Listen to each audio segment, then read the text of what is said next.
It was me, Reggie Bucum, Alonzo. The podcast is activated, bitch. All right, but I'm just saying, don't knock it. Listen, they call me Khatou Muhammad. Of course, That is why I hit potholes. All right, wait. I had to think about it for a minute. One of the things that grinds me up.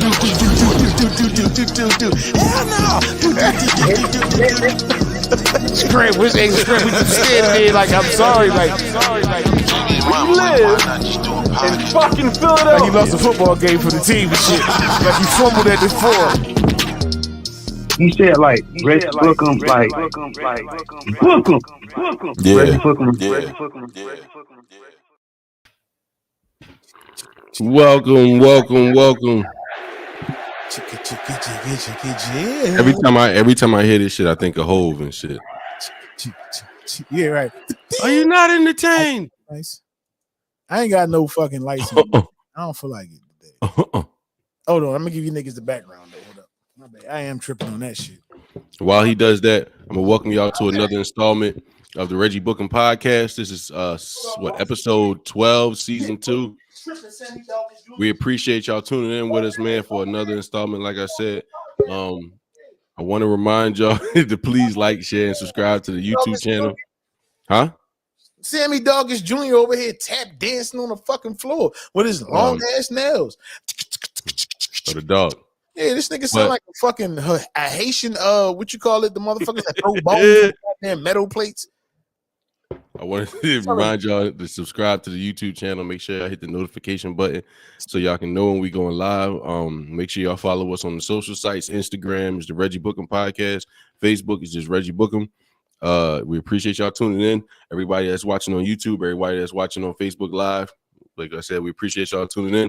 Pete will be here shortly. Oh, he here in the background. We ain't just bringing his punk ass up because he been fucking late. The reason why we late was his fucking ass, and we don't know what he was doing. I know we had a long walk through his house to get here. I'm gonna grind him up while he ain't here because he can't respond. He had a long walk from his money vault in his basement. when you swim in thousands, you gotta dry ones off. Scrooge McDuck. Hey, that's the Scrooge McFucking Duck. Scrooge McVick. That's what we call him. He's Christmas guy right now. This nigga had to swim in thousands. He got nickel. He got uranium. He got all types of shit he's swimming in his fucking pool. He got everything that's worth value he swims in. Before we get started, I'm drinking some homemade wine. I think this is pale or peach. I can't remember, bro. Pale ale. It's fucking delicious. I know that much. Mine was drinking Long Island's. I ain't drinking nothing. I ain't drinking. It was. Yeah, I was drinking. I had like 2 Long Island iced teas before I got on the podcast. The fuck was Izzy drinking? He over there barking like a mother. Izzy had some spiked water. Activities at the door. He was doing his job, so I can't. Oh, okay. You can't get mad at that. Yeah, no, somebody was not gonna do it. So I can't. But yeah, like I said, welcome to another week of the Reggie Bucum Podcast. How's your week been, man? Actually, I had a great week. Definitely the best week I've had in like 2 years at work, probably. Really? In 2 years? In 2 years, bro. Did you get a raise? No. I hired help. You hired help? Yeah, I hired an extra guy in my department, so it kind of like takes a lot of weight. Oh, all right. What's going on and then weight what I do. So it's just been better. You know what I'm saying? That's what's up. Pete, man, because I grind him up. He was just in the background. I ain't bring him up. He dipped out of here. I don't know what's going on. He said he's having technical issues. He's the most technical nigga on the podcast. How his issues is technical? This nigga's got more expensive equipment than we got. He's having technical issues. This nigga go to Tennessee News to go film his podcast.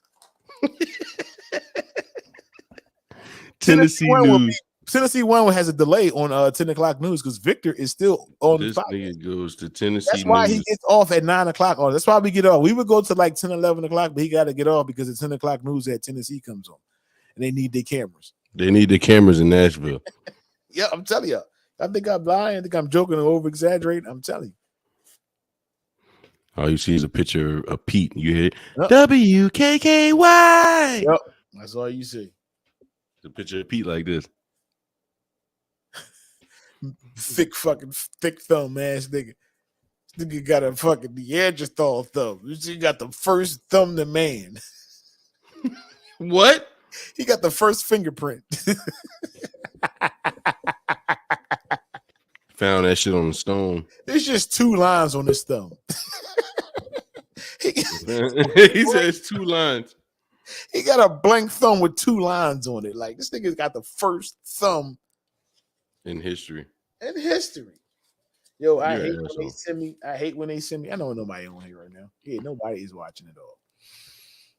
Hey, there you go. Let's rank him up to the stage. Coming to the stage. Hold on. Coming to the stage. Oh, he jumped off the stage. He's out there. Off the stage. Introduce him. Go ahead. Do your introductory. Coming to the stage. Ladies and gentlemen, you know him, you love him. You've seen him on shows like Pimp My Ride. How to Be a Player. He was a backup to the backup. Yep. Bring it to the stage. Internationally known producer, engineer, audio teacher, my nigga Pete. Bring him up here. It has fucking camera. Bring him on up here. Bring him on up here, my nigga Pete. Internationally known Freddie Tiffany. The richest nigga I know. Freddie Tiffany, internationally known. He had to dry his dollar bills off. He had to do the backstroke through his money like Scrooge McDuck. That swims in thousands. This nigga won a 44 meter in thousands of a second, and then donated thousands of dollars. He only swims in the finest of chlorines. He don't use chlorine. He use hydrogen chlorocyclic. Like I'm mad that it wasn't until I was like this many years old that I realized how bad chlorine was. Like when you smell the pool, it's like that's not good. Bro, fuck that. You mean it's not good. That's the best smell. You knew you was about to have the best day when you smell chlorine. You was like, right. But do you know why it smells that strong? Like, remember when you pull up in the parking lot, you can smell the pool at the park. You knew like, oh, the time. Right, but do you know why it smells like that? That's the stronger it smells, the worse it is. Bro, you're not understanding. You attaching fun to that smell. Niggas is right. That shit with the repercussions of that is. It's fun attached to that smell. But the stronger the smell, it just means it's piss and shit in the water. Niggas with 47 meter dives off the pool in lava if they knew it was fun at the end of that bottom of that lava. Oh shit. Nigga, what you gonna say, Pete? Oh shit! My fucking fingers went down to the bone, but it's all right. It was fun. But we having fun. It's the best day ever. The best day ever. I ain't home. I think it's happy as shit. Long as they do. Did y'all hear me? No, your shit froze. What'd you say? Yeah, my shit keep glitching. Pause. Now I was saying that the joint on Huntington Park swimming pool. Yeah, the stench of chlorine was different. I never smelled swimming pool like that, bro. That's why I never swam there, bro. They had a lot of project people in there. Listen, Project Power Rangers. I'm glad you said that. I remember one day we went on this long ass bike ride. Right. We for some reason we wound up coming up like the Boulevard Way and like Huntington Park Way, and was the pool right there, Huntington Park. So we was like, let's just jump in the pool. It was me, Ness. It was a bunch of like other it was your people's, Pete. It was your people, Dave. No, I'm saying that because it was the just the youth center people. Like, yeah, Dave, Ralphie, Dave, Ralphie, Ness. Yeah, we jump in the pool, right? Right. No, swimming cool. No, we got in there with like our regular clothes. We was like, fuck, it's hot as shit. Like 1,000 degrees outside. We was riding bikes for like 3 hours. We get back, we jump in the pool, right? I don't know what nigga it was, but he wound up jumping in the pool. He went like submerged himself in the pool, and he like came about the water, and his head hit like a chunk of shit. Remember that shit, Pete? I don't know if you remember that shit. His head hit like a chunk of shit, and he's like, who was that? I'm trying to remember. This nigga like treading water. He's looking like his tread like this, like it's like that's fucking nasty, bro. That's I'm trying to remember who that was. I don't know if it was Hector or Dave or something like that. I think it was Dave. Remember Dave Hector's brother? Yeah, it was either Heck or Dave, because that's the type of shit that would happen to them all the time. I did public pools all the way up until like I'm gonna say 13, 14. That's when I started. Meech, hold on. I'm sorry. Me and Meech had a conversation like 3 days ago, right? I called you didn't answer the phone, right? I was mad. I know I missed it. Right. I got on. I was talking about. I'm trying to say this without saying names. I was talking about how you were the Christian rock star back in the day. You like a Christian rock star back in those days. Okay. Hold on. Let me put my Dutch paper away. We don't. Damn, I got something in my teeth. I don't test for marijuana no more, so I can say that out loud. Word. Yeah, Philadelphia. Don't say it, buddy. Since what, January, Philadelphia doesn't test for marijuana anymore? No, but I know my new guy that I just hired. He said, "They ain't test me for that." I was like, "Oh, word, good. Thanks for telling me." Yeah, thanks for telling me. Thanks. They don't test for that no more. Yeah, but I was telling Victor that Pete was like a Jesus Christ superstar back in the days. Like everybody, you laughing because you know I'm telling the truth. Look his face. Look. So he told me you were a Christian superstar. Mm-hmm. Keep telling him more. No. Let him tell. Don't let Pete talk. You tell him more what I told you, so you can see the accuracy in what I'm saying. Let's see. No, Pete, don't talk. No. Let me see. He said, "Let's see." Yo, this shit is glitching a lot. He told me y'all had like this church y'all was recording out of, and the church turned into like damn near like a trap house recording studio. He was like, but it was you were a Christian, superstar. Like he was like when you came around, or when you came home from California, you were like the man. Like, you know what I mean? It's like it's almost like the high school quarterback who won state coming back home. You know what I mean? It was like the high school quarterback who made the NFL and won state for them back in 8 years ago, finally coming home and getting a warm embrace from his old principal and as far as I know, the moment I left the city, people was talking shit about me. That's what I remember. What? Success, bro. Let's not stop acting like it doesn't. Let's stop. Don't do that. What? Hate success. Hate comes with success. Yeah, and I ain't gonna say no names, but the person that we grew up with that was putting me onto that shocked me because I was like, damn, what did I do to? I guess is what you said. You just knew to hate when it came to success. That came with the hate. You just was new to that. That's all it was. That's just normal shit now, though. It's normal shit that goes on these days. It comes with the territory. This new form of itself just then. True. It definitely comes with the territory. But everything that I said to Meech was true. Most of it, yeah. I think he was so. a Jesus Christ superstar. I was not no superstar, bro. You're a fucking liar, and you're gonna lie on this camera like this? Because all right, Meech. So look, here's the thing. Black ass eyes. You gonna lie to me like that? You were not a Jesus Christ superstar? He turned into Denzel just now. You're gonna lie to me like that right now? Bro, he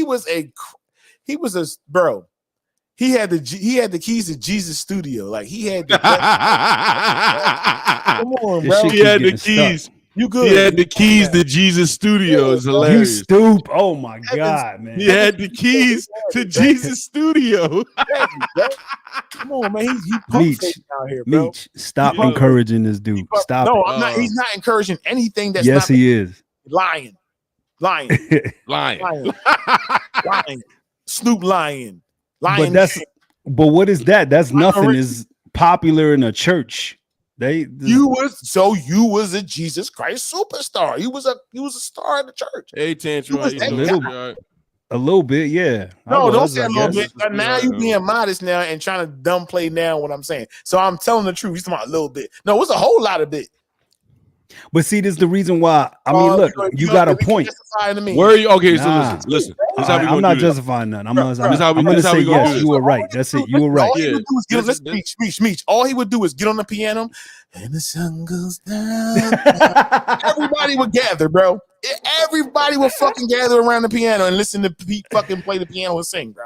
Yeah, because it was only one person that could do that. It was me. Listen, now you got me in my fucking zone. I'll tell you another story that I told you. I said one day this nigga was playing piano. I said, like this nigga self-taught himself to play the piano. Am I lying?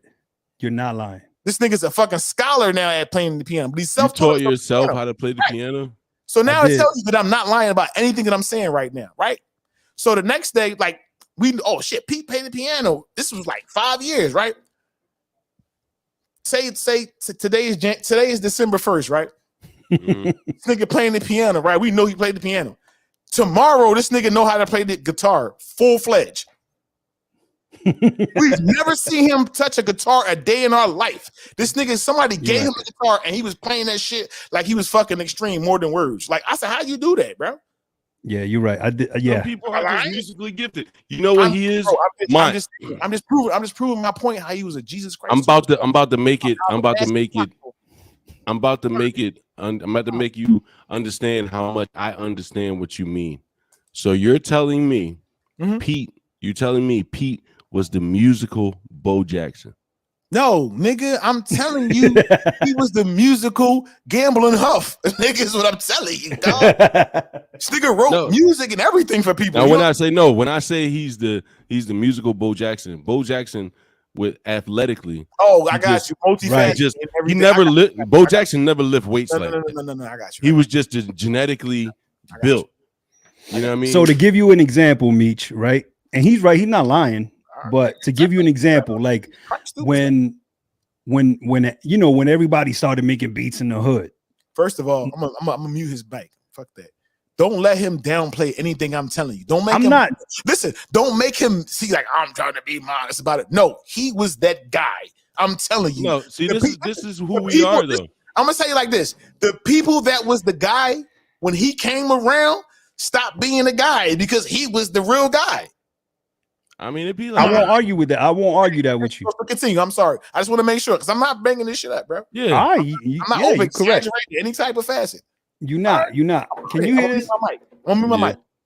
All right. So look, I'm gonna give you an example. He's right. But I'm gonna give you an example. Right. So when people in the neighborhood started making beats, when it started showing up who the beat makers were, who the rappers were, and all that stuff started happening, and everybody was getting the MPCs to make beats, which was a beat machine. Remember,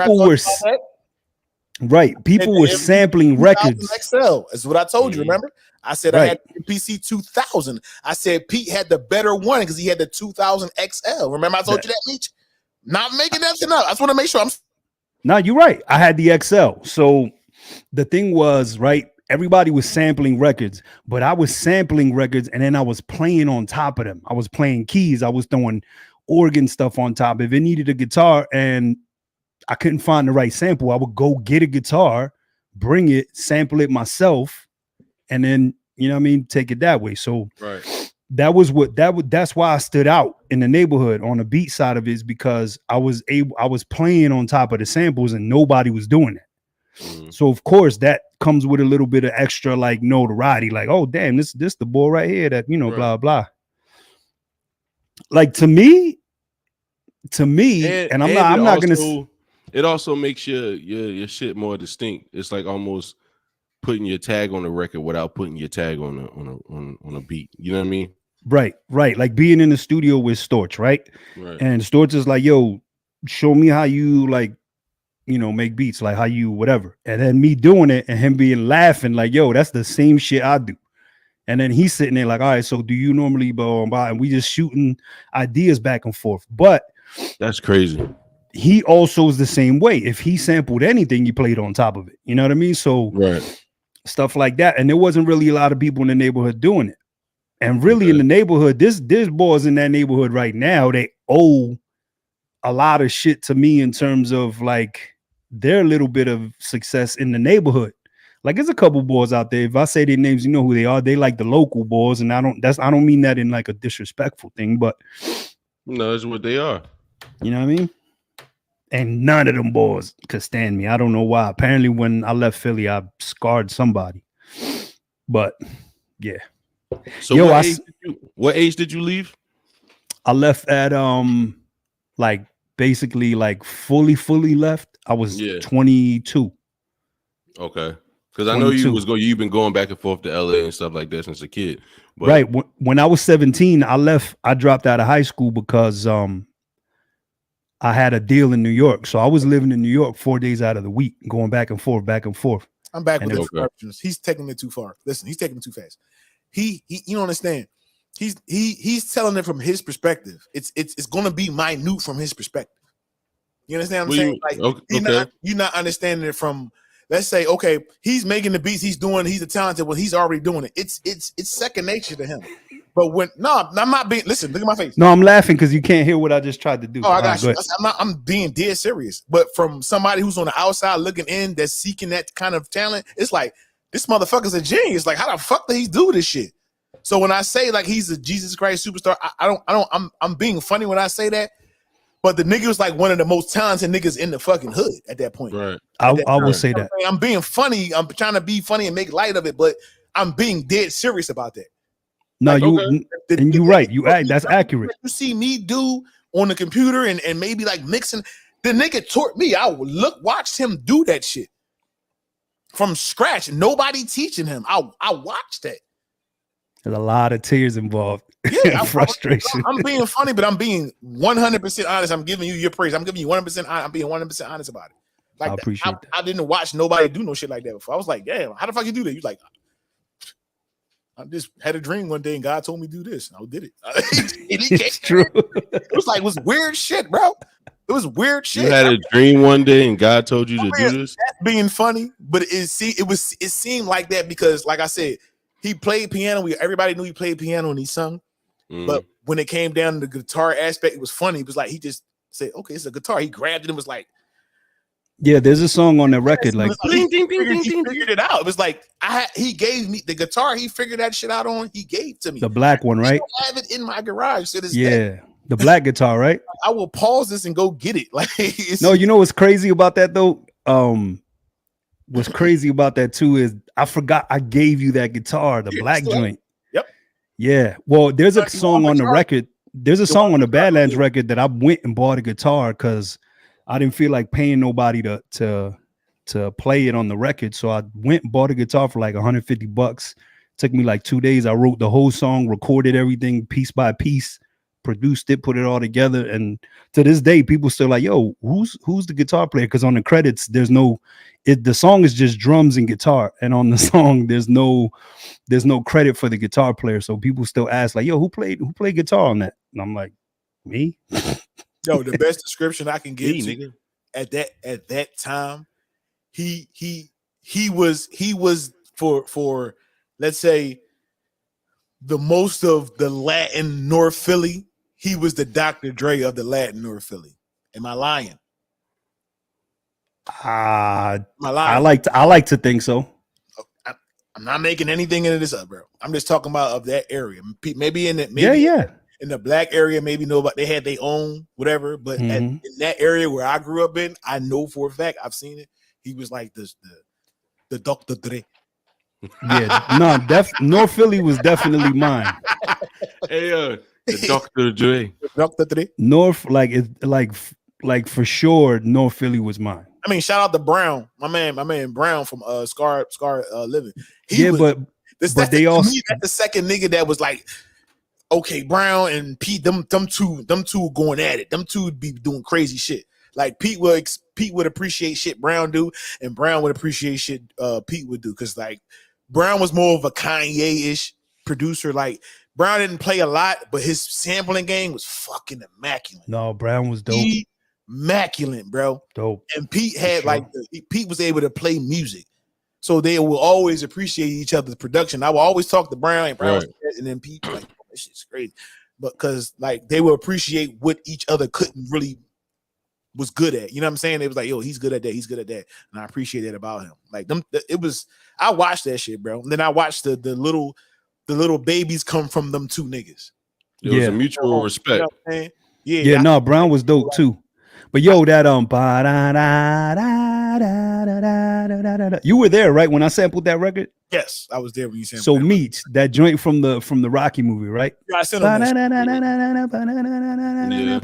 So the thing about that sample, remember how much like cutting and because the thing is it was live orchestra with no click, so it's up and down in tempo. So literally he sat there with me. I chopped that thing up like to literally make it fit all the way through. And if you listen to it, that was the day, and you're gonna look at me like, oh shit. People gonna look at me like, what the fuck is that? That was the day I learned metronomes. Yeah. Because the metronomes were off on that song. I was like, what the fuck are you talking about? He was like, listen to me. And he would like tap the bars out to me, like tap, tap, tap, tap. He taught me bars too. He's like 1, 2, 3, 4, 2. He's like, look how it slows down. I was like, oh shit. He's like, that's the metronome slowing down. That was the day that I learned metronomes. Yeah. And then what I did was like my seafood. Like I hit the sample thing, and then I would sit there and do the tempo so that the click would go up and down. Remember that, Mike? Yep. This dude sat there with me for like 2 hours. Listen, the entirety of the song for like 3 minutes. He sat there and clicked the rhythm of that beat up and down, slow, faster, even pace, slow, faster. He did the whole beat. I remember that shit like it was yesterday. And if you hear it, it's funny because if you hear it, you can't tell, but if you hear it with the click, right, man, you can tell a little bit. Yep. It's just enough. That shit was just enough. So, ladies and gentlemen, just that all that just proves that he was the Jesus Christ superstar that I say he was. Yeah, I mean, I was the man in the little You area. was the fucking man. I mean, I understand you wanting to be humble and everything else. So and, that I'm sure people appreciate that, but fuck that. Because that right there kind of like goes on to the other part of the story that I told him that I was beefing with somebody because of you. Yeah, I hate this person because of you. Well, that's what I'm saying too. Like when they call them birth childs or whatever little. The birth child, one of the minions or the hatchlings. Minions. Hatchlings. There you go. Oh, I forgot that part. The nigga had like the most expensive keyboard ever in the hood. He's the first nigga with a $3,000 keyboard in the hood. Who, Pete? Yes. Am I lying about that, Glitcher Pete? Let me answer for him. No, you're not lying about that, man. No, you're not lying. You're not lying. You know, no, because my mom passed when I was 12 and she left me some money. So I took that money and I went and I bought the best keyboard I could buy. Yes, he did. I had the fucking M1. Nobody in the hood had that joint but me. I wasn't around at that time. I wasn't hanging around him at that time. I was hanging around him in the Trinity. Right. Because it was M1 first, which was Trinity, the hottest shit Triton. At the time. Then went to the Trinity, then the Triton, then the MPC with the Triton. Yep. I was there for all that shit. Yeah. And that was before laptops. So if you wanted to make a beat, sometimes we'd be at my apartment, all of us, and all the cables and shit that had to be in the living room just to making the beat from scratch. With a speaker right there. Boom, back, beep, doom, going through all the sounds and shit. Every fucking sound bank you got for like gigs of sounds. 300 zips drives of sounds. Yeah, remember that? I still have. I bought like 5 years ago. I bought an MPC with a zip drive and everything is in a closet, and I pulled up all those beats and started like re-editing them and putting new kick drums, and it's a little project. I'm gonna find one. I'm gonna buy one just to have it. Yo, Meech, you know how I got the deal I got in New York was.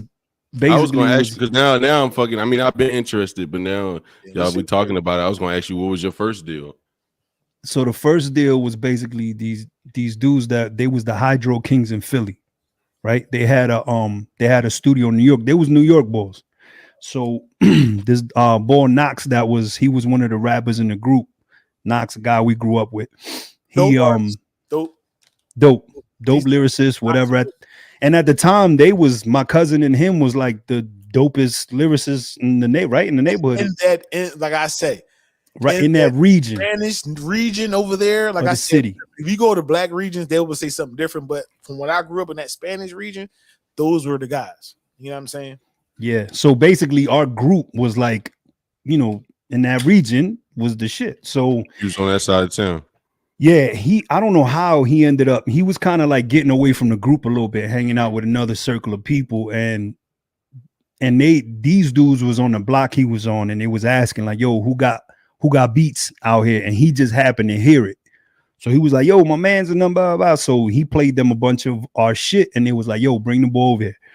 So we go over there to the block, and we talk for a little bit, And they like, yo, y'all want to go to New York tonight? We're like, what y'all doing tomorrow? I'm like, well, we all got school. We all canceled school and went to New York. I was So always we in- the guy if he needed a ride. Yo, I got you a ride. Yo, Ma, I need a ride over here. Yo, I got you, bro. But Mont was silently like plotting the because when I started hearing Mont stuff, I was like, yo, wait a minute. He was, dog. I was like, man, He I was was. mastering everything he was doing. I was like slowly mastering, like writing No. my own little books, like Yeah, he was. Because the first shit I heard, I was like, yo, wait a minute. But you at that point, you got to realize I've been around that shit Yeah. 10 years at that point, probably. It was just like, Yeah. what? Like, nigga, I was just shy about it. Like, but it was like, I already know. It's Like, almost like what you waiting on. yeah, it's kind of, it's like now with me right now. Like, I don't really, It never leaves. right. Yeah. I don't think if you have that itch, I don't think it ever leaves. And I'll be honest with you, Meech. You can be honest. Shit, a lot of shit that niggas doing now, I was doing that shit probably about 10 years ago. Yeah. I can attest. Just honestly, Mott's sound is different from anything I've ever seen. Very unique. And for that sure. shit is dope. And you would never expect that sound to come out of this motherfucker right here. Everybody's Like doing that shit, bro. I'm telling you. I Everybody. remember, like, all right, Pete. I remember we did when we did the 0 to 100 beat when that first came out. Me, you, yeah, remember me, you, and Shank. We did the 0 to 100 beat, right? I think that's And I the just first time started, you and I like, right, get together. and I just started coming around them. I was still shy and nervous about my rapping, and you know what I mean, just me as an artist, still getting my feet wet. I was still learning, like I was fresh out the military. You know what I mean? Meech was one of the dopest niggas, one of the dopest, shyest niggas. But in my opinion, in my experience dealing with artists and just dealing with in the music, not saying like professional music, but like just dealing with like the sub-level music, the underground music. Yeah. Usually the niggas that shy about their craft are the dopest niggas. Yeah, for sure. You like, yo, dog, sure. you fucking dope. Like I remember, not saying I'm dope, but I remember Pete vividly telling me like, yo, bro, this shit is fucking fire. Like, what are you doing? I'm like, no. Yeah, that's how I Yeah. was though. Like with Shank and all them, I thought Shank, when I first met Shank, yo, I thought this nigga wanted my money. Right.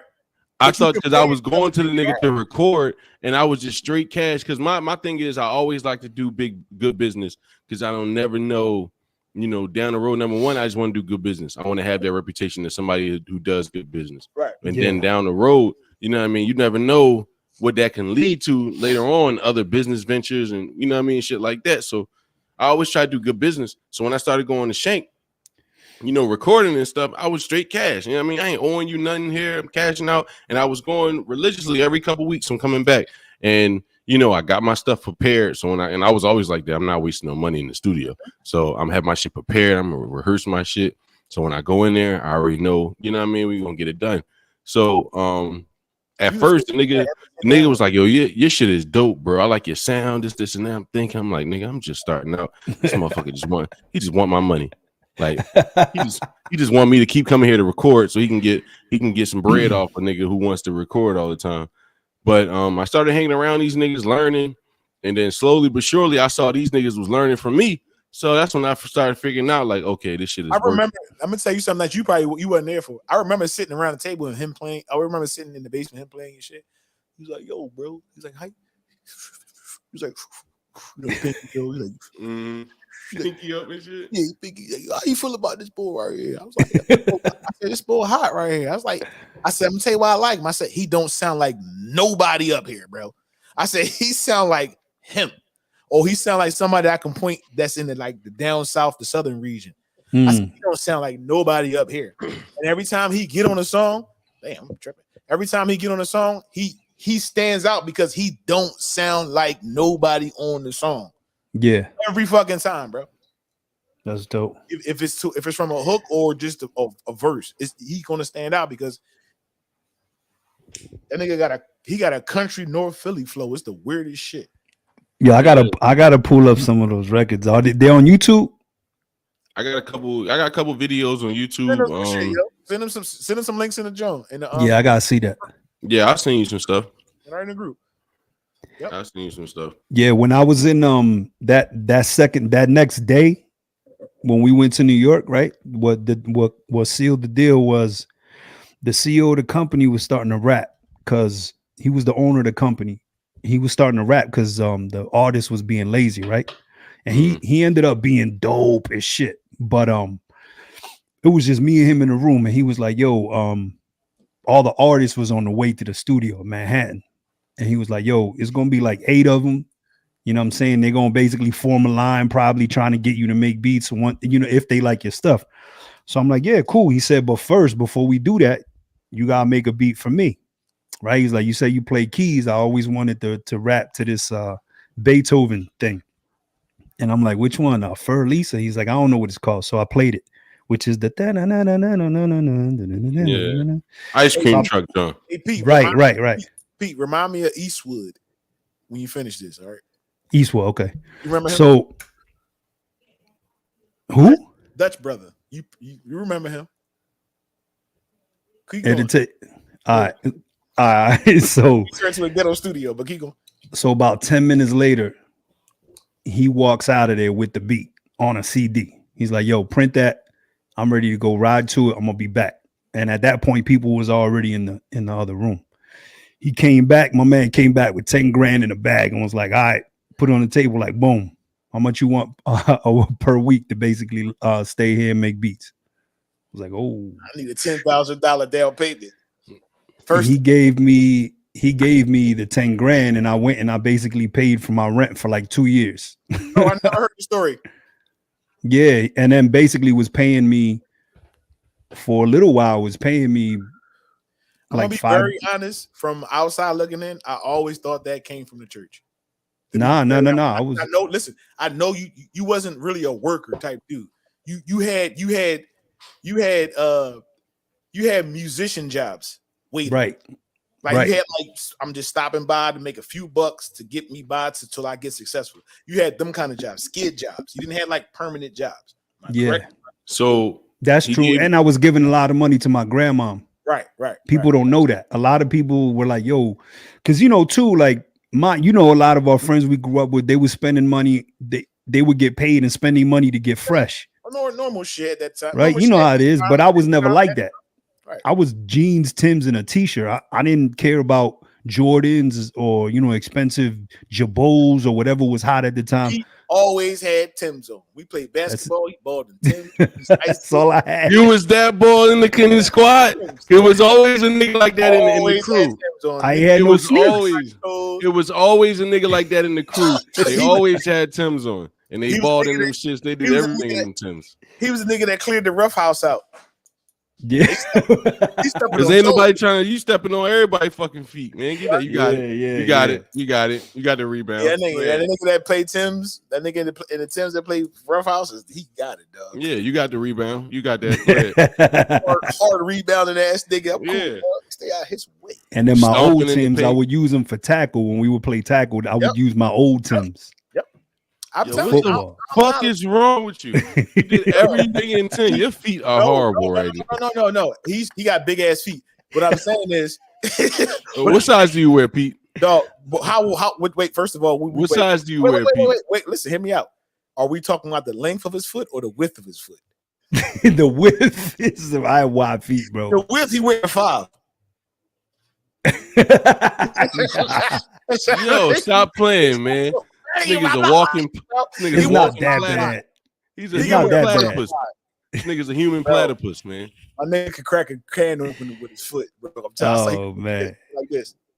Wait, yeah, so I'd rather spend money on food and what I would say about Pete, he didn't spend money on what everybody else spent money on, but when it came down to the musical aspect, when we needed everything, he had it. I had cables. Yeah, he had spent his money on that. Yeah, niggas would call me like, yo, you got a 1/4 inch to 2/8 stereo, blah. I'm like, yeah, I got it. Even if he didn't have it, he had access to it because he had keys to the studio. I got 3 of them right here. You $5 with me or you something? Yep, he was bartering off church goods. I remember that shit. So when he came in with the 10,000, right? When dude came in with the 10,000 in the studio in New York, I'm gonna say you accepted. All right. I did, yeah, of course. How old were you then? 17. I didn't even have a working car, bro. I gave most of that money to my grandma. Did. I would say this. Yeah. He always, like I said, he always spent his money on that shit. Like he wasn't never a flashy boy. So how much was he giving you? He had like 6 pair of jeans. It's true. Am I lying? Nah, you're right. Yeah, true. He had 6 pair of jeans and 1 good belt. And that's it, and a couple t-shirts and an old pair of Timbs and a new pair of Timbs. It's true. It's true, dog. I'm not bullshit, bro. It's true. Nah, but yeah, I gave my roommate Pob like enough money to pay basically like a year and a half of rent. That's why I remember that point when Pob ain't have a job for like 4 months. You pay all the rent. I remember that shit. Yeah, because I was like, yo, hey, we gonna live, baby. Fuck Meech, buy the pair of Jordans here. How you feel about me when you come around me, pause, and like see the cameras and like, damn, this nigga got a camera, laptop. He can record anywhere he wants to, and like all that shit I got on the go, that production studio I got on the go in that bag. You saw that? I learned all that shit from him. Like I all my expertise came from him. Me watching him do all that shit, bro. Quietly. That's where it came. That's where it all came from, bro. Well, Pete, you gotta understand. I heard about you for like the first 4 or 5 years before I even met you. I always call him. What I always call him. What you always called him? You always said my homie, or it was either my homie in Nashville or my man, like my man I grew up with. It was shit like that. What you call him? My mentor. I always refer to him as my mentor. It's about like my mentor, Pete, or my mentor. I always say I was like that. Nigga, when I got a question, I call him. He got me as far as it when it comes to music. It was you don't understand how many different issues. I was like, I'm gonna call my man. Let me see. We're gonna find out what we're gonna do. And then he'll come back and we for real. And I always knew if he didn't have the answer, he knew a billion motherfuckers who had the answer or had like a billion other answers for the problem. Oh my, I'd be talking to him. I'd be talking to him and texting comments. Oh shoot. We got to go to the what? My bad, Tantrum. Hey. Oh, what up, Tantrum? Yo, my bad. We having a good conversation about Pete and just like back in the day. We like fish, but they go Angie Bop. What's up, Angie? Go Angie Bop. It lasts forever, babe. I catch a glimpse of heaven when you let me wrap you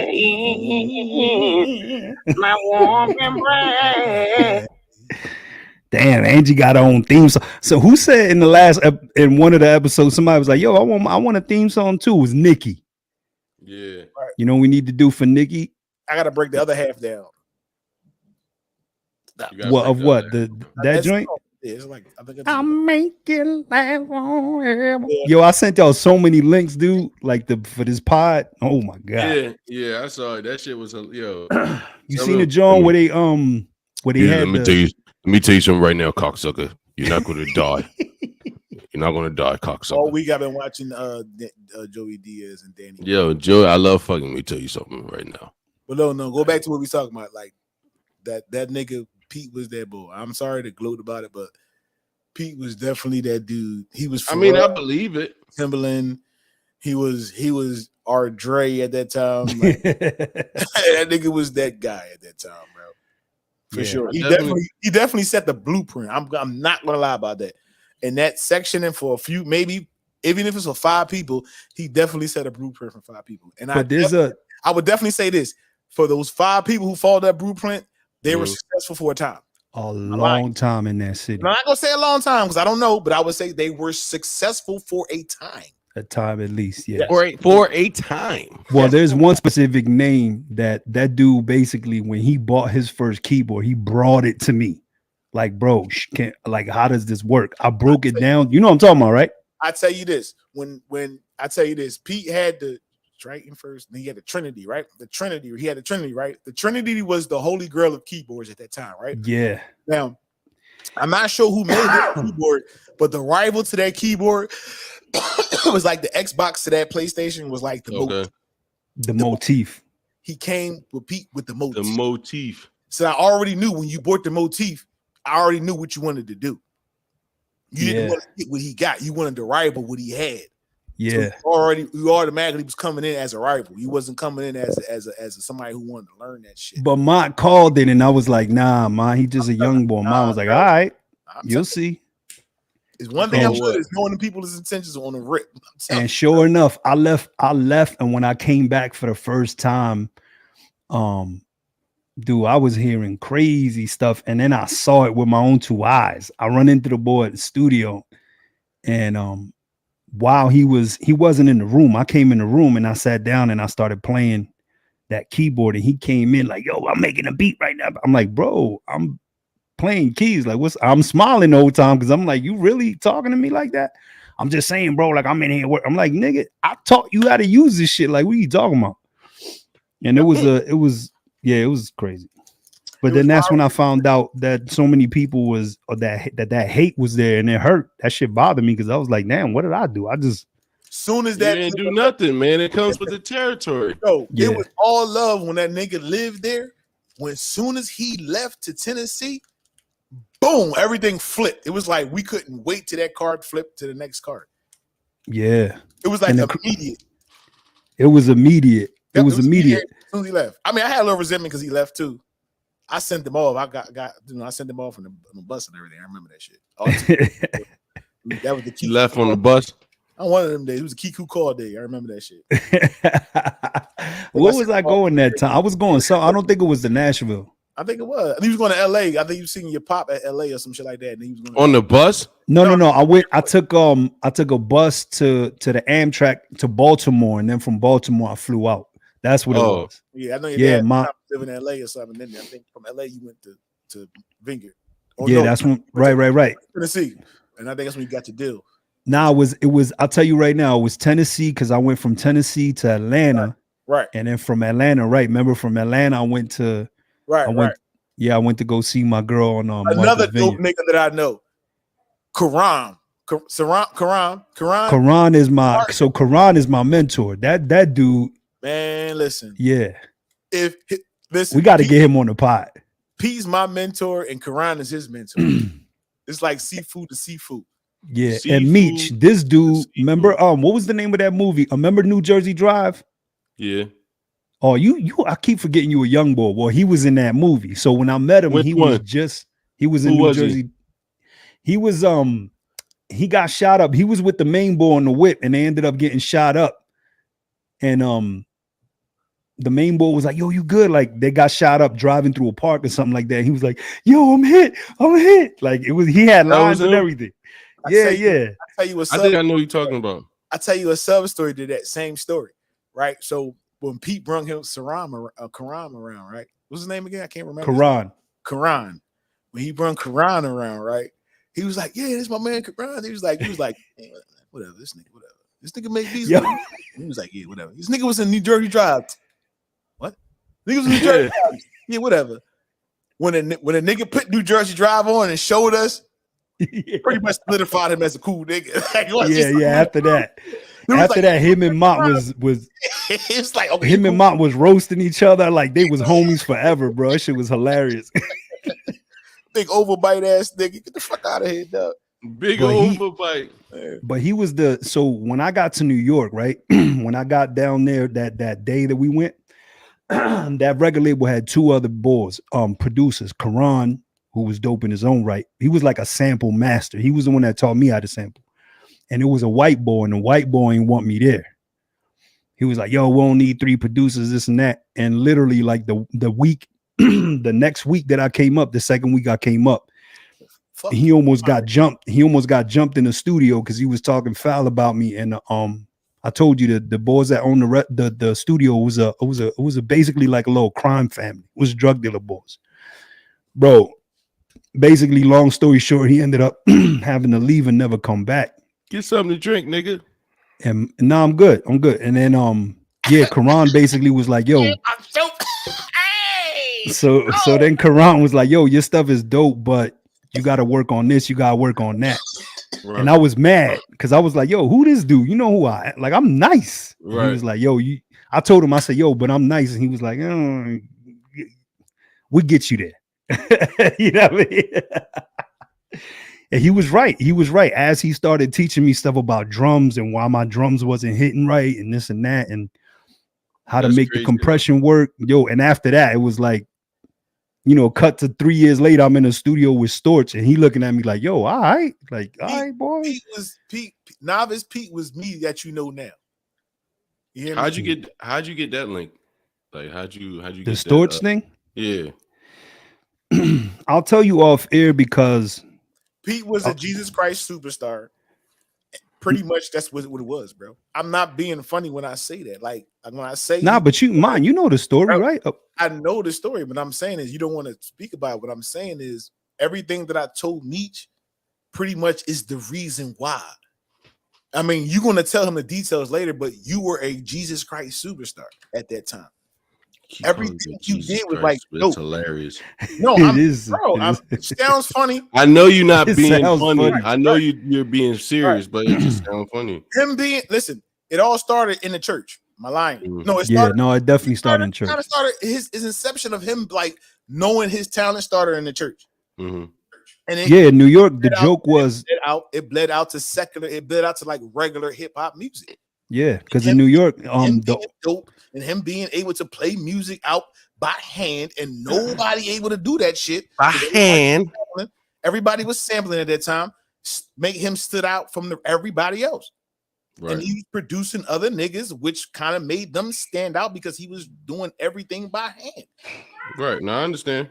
Now, all the other detail he gotta tell you, he gotta tell you behind the scenes, but that's pretty much was it.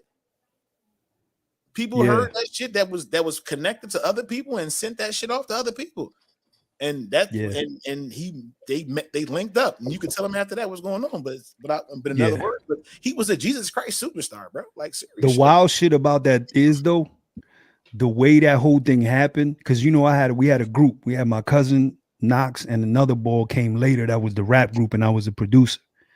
And some of the dopest niggas, bro. Yeah. I'm very like picky when it comes to like rappers. When I say some of the some of the dopest niggas, and they always different in their own ways, and I watch this nigga mold niggas to make niggas sound like a unit. I've watched this shit, bro. I'm very passionate about what I'm saying because I've watched this shit. That's the thing too. Like a lot of people call themselves producers, but when them artists got away from me, they completely like everything. No. It was different. No. I'm gonna say they all found their way, and they all found their way because of everything they learned from you. Is what I'm gonna say. Okay, I got that. Listen, however, whatever's going on, your cousin is dope. You know he is. You know what I'm saying? I know he is. But you know why he dope. Knox is dope. Knox has always been dope, but you know why he's seasonally dope. Storm, we know why Mike Storm he was always super lyrically and super dope. Mike was a bad dude, man. Now he makes fucking crazy beats now. Knox still doing his fucking things successfully. Not at a major level. He's trying to tell you. He's trying to tell you. You need to understand the reason why these guys are so successful. So don't say that like they kind of like wishy washy. No, they had to figure out like yo. No, I'm not saying that. But what I'm saying is they was the wishy washy was them trying to figure their shit out with their blueprint, knowing that their blueprint wasn't going. What they didn't know, they had to figure out that their blueprint wasn't going to work. So they had to go back to the blueprint that they know was successful. They got them there. So now before a season. But they there now, so they whatever they pocket they in now, they're using that blueprint for that pocket. So but I checked on my cousin, right? I just recently checked on YouTube just to see if he was doing anything, and the shit he putting out right now sounds like us. That's what I'm saying. When we was to get, you know what I'm saying? When I was in Nashville, bro, I was in Amsterdam getting text messages like, yo, from people like, yo, what's up with these boys? Like, what happened? And I'm like, yo, they not with me. When they record, they producing themselves. That was my answer. Like, it's not that they're terrible. It's just that this is what happens this is why you call some people producers and you call some people programmers. So like a lot of these young boys that's out here making beats, they think they programmers. The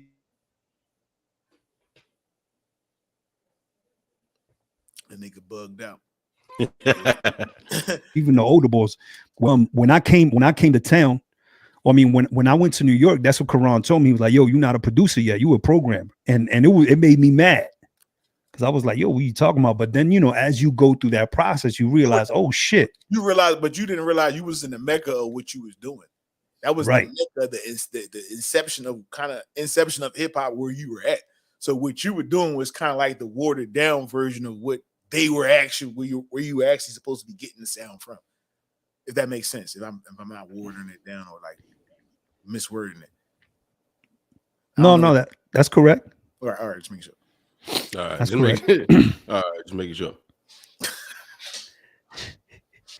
I mean, it's see, at the end of the day, sometimes you have to, because people aren't going to always show homage or want to tell, where they learned shit or how they got to where they are and all that shit, or anything in life. A motherfucker, y'all fall out over some money and the person act like they never owed you anything. I ain't got it, man. You know what I mean? Me and whoever I'm going through it with, they know the truth. You know what's going on and all that shit. So I'm not the type to bring it up and be like, nigga, So I'm assuming that's how you felt, or that's how you should feel anyway. You know what I'm saying? What I got in my brain right now is hilarious. And I got young boys out there in the world. Yo, one of my students is about to be one of the head audio guys for the SEC game. Pete.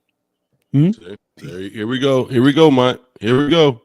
The Ghost Rider reunion is going to be glorious. What? That was the name of his group, the Ghost Riders. The Ghost Riders, yeah.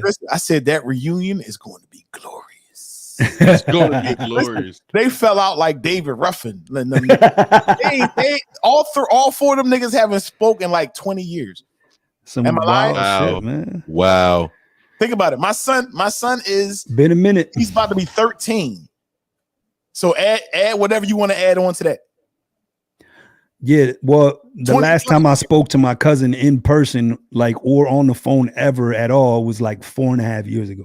Okay, you missed what I said. I said the Ghost Riders. That means all four, y'all. All four, yeah. I know some niggas, some other loyalists may say it's 3 Ghost Riders. I know it's 4. No, there's 4. It's 4. That's what caused the fallout. You're the 4th member of the Ghost Riders.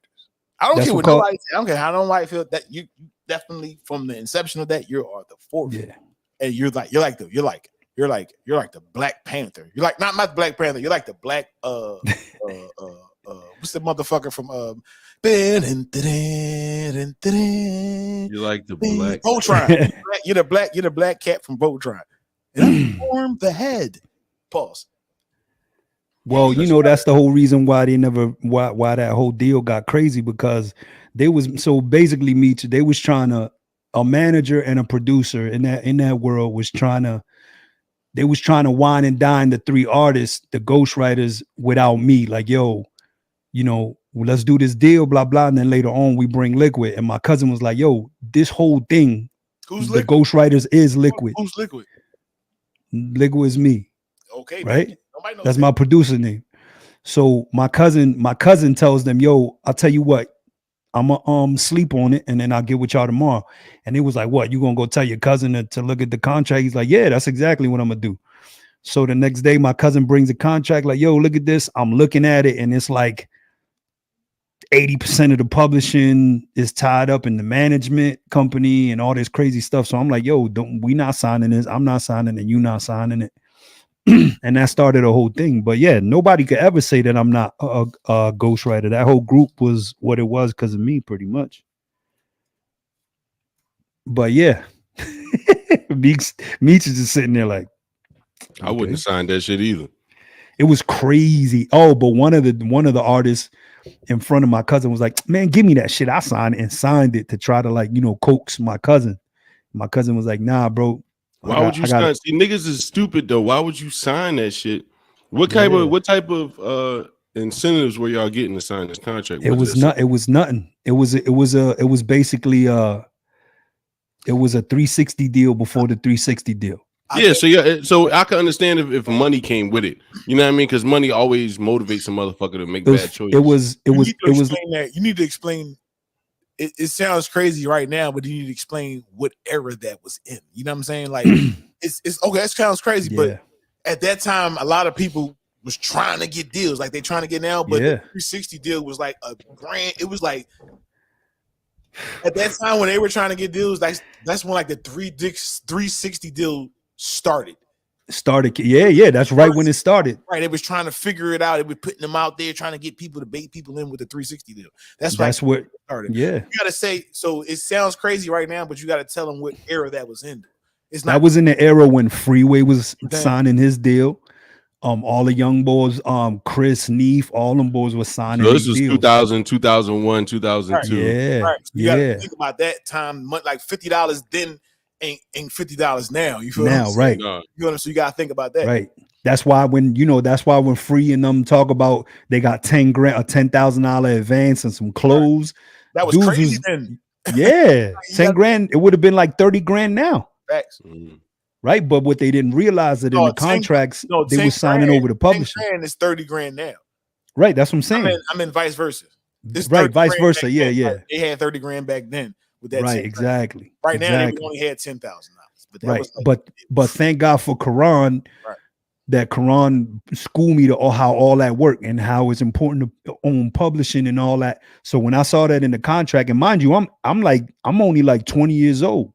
I'm not a lawyer or nothing, but my man put me on to how it all works. As soon as I seen the publishing splits, I'm like, yo, this is a slavery contract. Like, and it was like a 10-year joint, like 10 years of management. They didn't even have a deal yet. And first of all, management should never have your publishing. That's what happened with TLC. What's the chick? I forget the chick name. That was managing them. Pebbles, I think her name was. Pebbles, yeah. Well, that contract is a lifetime contract, and they had to fight that. But Pebbles was getting 80% of their publishing and everything. That's why. What's her name was damn near homeless for a while, and all this wild shit was going on. So I already knew that because I had already been put onto that game. You know what I'm saying? Right. But the boy in the group, one of the boys in the group, ended up when they saw that my cousin was with me, and they saw that they couldn't trap me and my cousin like that. We was, we wasn't going for it. The one boy in the group that was like I'm trying to get my money. If y'all don't want to blah, blah, like the trader boy basically was like, all right. And he took the deal. But yeah, that's how that worked out. How did that deal work out for him? You don't know who he is. Everybody was young and trying to figure it out. Right. Yeah, but also there was a backstab. Age bracket, Pete was the oldest out of everybody, so his vision was different from everybody else. I'm not trying to justify anybody's decision. No, you're right. I'm saying, but you're just trying to make people understand more why they made the decisions they made. Right. They just young. If you look, say Knox, if you look at Knox, I can understand why he decided to do what he did. I would never understand it just because of the loyalties. He's a solo star. He's a star in himself. You know what I'm saying? Like, he don't stand amongst other people. He has a very big flamboyant personality and a big flamboyant style. So I can understand him making a decision, not saying that it was a right decision, but I can understand his personality, his character trait, and why he made that decision. You feel what I'm saying? Yeah. Not saying that it was right. Not saying that it was wrong. Not saying that it was right. But I can see why. You feel what I'm saying? In his personality. Yeah. You know what I'm saying? And when personality, I can see me saying, okay, I'm not taking this deal without such and such, without this person, without this person.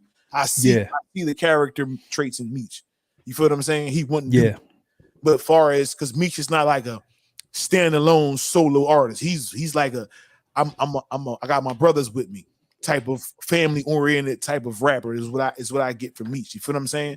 So he always want to have his family, his peoples with him and behind him and support him. You always going to see that in his videos. You feel what I'm saying? So him saying, okay, I'm gonna take a deal that includes my brothers. Outside of it, just me taking a solo deal, I'm gonna take the deal with my brothers. I'm gonna take the Bobby Schmurder route. I'm gonna take the extra 3 years for my brothers. You know what I'm saying? I see that in Meech. So Meech wouldn't take that deal that maybe say a Knox would take that deal because their personalities is way different. Their character traits is way different. Their personalities and how they portray themselves on the mic and what they rap about and how they portray their image is way different. You feel what I'm saying? You talking about a Diddy opposed to like a Common. You feel what I mean? You feel what I'm saying? Yeah. Well, I see why he would pick that. You feel what I'm saying? Not saying it was right, bro. Not saying it was wrong. But that's why the reunions are gonna be good, because there's a lot of things that I've never spoken about publicly, because I want these people to sit in the room and defend themselves. Like, all right, this is what that was about. You know what I mean? Is there gonna be a reunion? At this point, bro, it's no defending anything, nigga. Nigga, just everybody was successful in their own rights at this point, bro. So it's nothing to defend. At this point, it's like, what's up, brother? How you gotta think about it. Yeah, at this point, you gotta think about it. Look at your life, man. That big house with the pillars in it. You got a beautiful wife. You got your backyard. I don't hold any of that. Right. You know what I'm saying? You got father-in-laws who, you know, they're friends with Henry Ford's great granddaughter. You know, Yo, I'm digitizing this thing right now, right? I meant to text y'all the other night. So my father-in-law, my uncle-in-law, basically my father-in-law. Right. He brings me this DVD over, right? And he's like, "Hey man, I don't know if you can digitize this. This may be the only one left in the world, maybe one other one." You know how to digitize now? Huh? You know how to digitize now? The same thing I use for the high def camera, I could plug that into the PlayStation and it'll send that signal to the computer, and then I can screen record it. He has another fucking skill, y'all. I'm just saying that now we know digitize Batman. Right. No, if we need something digitized, just send it to Meech. Send it to Pete. Thank you. Yeah. So I'm converting it right now, but so basically this boy, man, he talk about somebody been in some crazy rooms. So he's at the Cannes Film Festival, right? This is in the 60s, late 60s, early 70s. And they're having this argument. All these Hollywood guys are having this argument about what the best chase car scene is of all time. So long story short, they come up with this bet. And there's a French director, and he says, "Look, why don't we do this? Let's go film something. No money.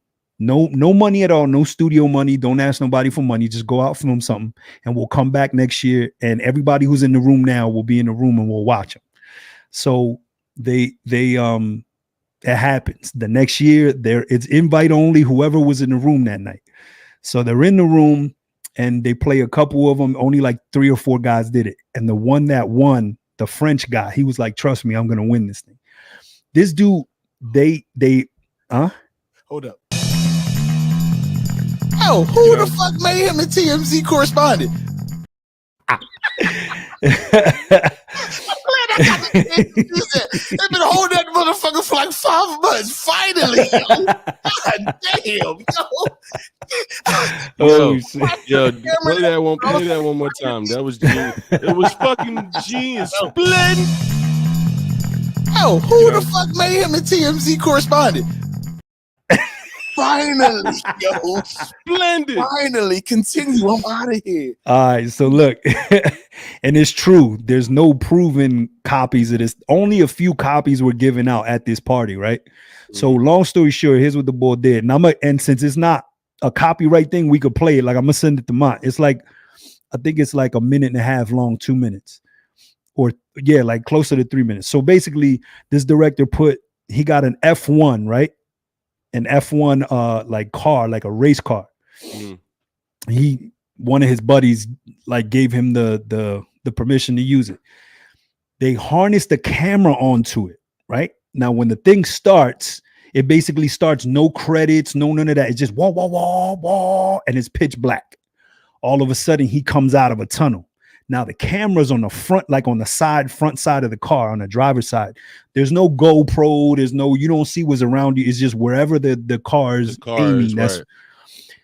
These dudes, this guy got a professional race car driver, right? Drove the car from one side of Paris to the other at 6 a.m. And the whole thing was he could not stop. He was not allowed to stop at all. Eating red lights, whatever, up one-way street, bro. It is the baddest shit. I know you see stuff like that in YouTube all the time, but this shit, bro, he almost hits he jumps the curb.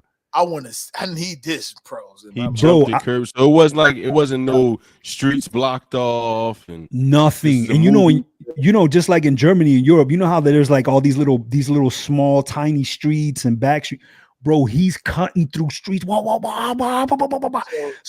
I won't mess it up for you. Like half the stuff that happens, I'm not even going. It was a movie police chase without nobody knowing. No, nobody knew. People gotta understand. Nobody had blocks, though. It was just like a movie chase. That's all it was. Is if your car is a standard size 4-door vehicle in, like, I would say France or Germany, anywhere in Europe, bro, that is a big ass car in Europe. Huge. Like y'all watch like the Volkswagen Beetle and all that stuff. Those are the perfect size cars for over there. The Fiats and all that shit. Laugh at car size wise is normal overseas. Yeah. Smart car. Like, what the fuck is that? Yeah, that's real normal over there. A Mercedes Benz in Germany was big to us because all the cabs were Benzes. So it was right. But it's the vans that are like narrow, right? CRVs are monster trucks in Italy. Yeah, for real. Yeah, it might. That's a big vehicle. Now imagine those F1 cars. Like when you get over there, it's to the point like, where the fuck I'm gonna park this? Mm-hmm. Like you got to look for parking decks and shit like that. Pick a American truck. And then like when you do get the parking deck, it's like I hope the parking spots in the parking deck are big enough for this size car. He got the big ass thumb sticking out of the little toes. We know this the American truck. Yep, you'll see it. And then a lot of times with the dudes that got money, they got American cars over there. The guys that got money for real. Yeah, you know what I mean. Don't get me wrong; they have their Lamborghinis and all that stuff. But when you see a dude with a Charger and a Magnum, Dodge Magnum and shit, fucking Charger's a limousine over there. Yeah, but when you see those dudes, you gotta look. Is he American? Because you think he's a soldier or something, and then you look and see it's an actual, like it's a local national. But and you be like, okay, he paid a little extra for that. Exotic is status. Like right, you have something that right the same way over here. If me and you pull up in my Hyundai or my Hyundai and Mont pull up in his CRV, and then Pete pull up in his fucking Mercedes fucking whatever, you know what I mean? Mercedes off. It's gonna be everybody gonna be looking at him like, who the fuck is these other two broke ass niggas? So you're right. Left turn. Foreign shit is it's status, man. It's just like anything else that's worth a little bit more money. So y'all gonna be the first. Y'all gonna be the first to see that footage. Aside from he told me he's never shared it with anybody but his wife. So basically, he's like, bro, only a few people that I could tell you less than 100 people have ever seen this. I'm like, so we get to watch footage of a guy racing in 1969, 1970, 1971, or whatever it is. Only very few people have seen. We get a chance to feel like Pete for a minute in 15 seconds. I think it'd be dope if y'all watch it and then on the next episode we play it for everybody because he literally told me when he had it on a reel to reel. That's when he got it was a reel to reel, bro. Yeah. You know what I'm saying? Throughout the years in the 90s, he got it digitized to a disc. Right. Yeah. That's crazy. Mm-hmm. That's pretty cool though. That's really fucking cool. I ain't gonna lie. On my nerd shit, that's some cool shit. Yeah. Film reels. The reel to reel is kind of like that. People don't know what that shit. You talking regular English to you. People don't know what that. People shit don't. Yeah. You know what I'm saying? See if you could pull up a picture of what that looks like, of what the reels look like. You know the old movie reels. You know what that shit is when you got home. Yeah, when you got And you got the home movies back in the 70s, and dad wants to look at old pictures and shit. Yo, you know who Grace Kelly is? Yeah. You might be too young to know who the black chick. Grace Kelly. Grace Jones. That's Grace Jones. Never mind. Grace Jones. My producer.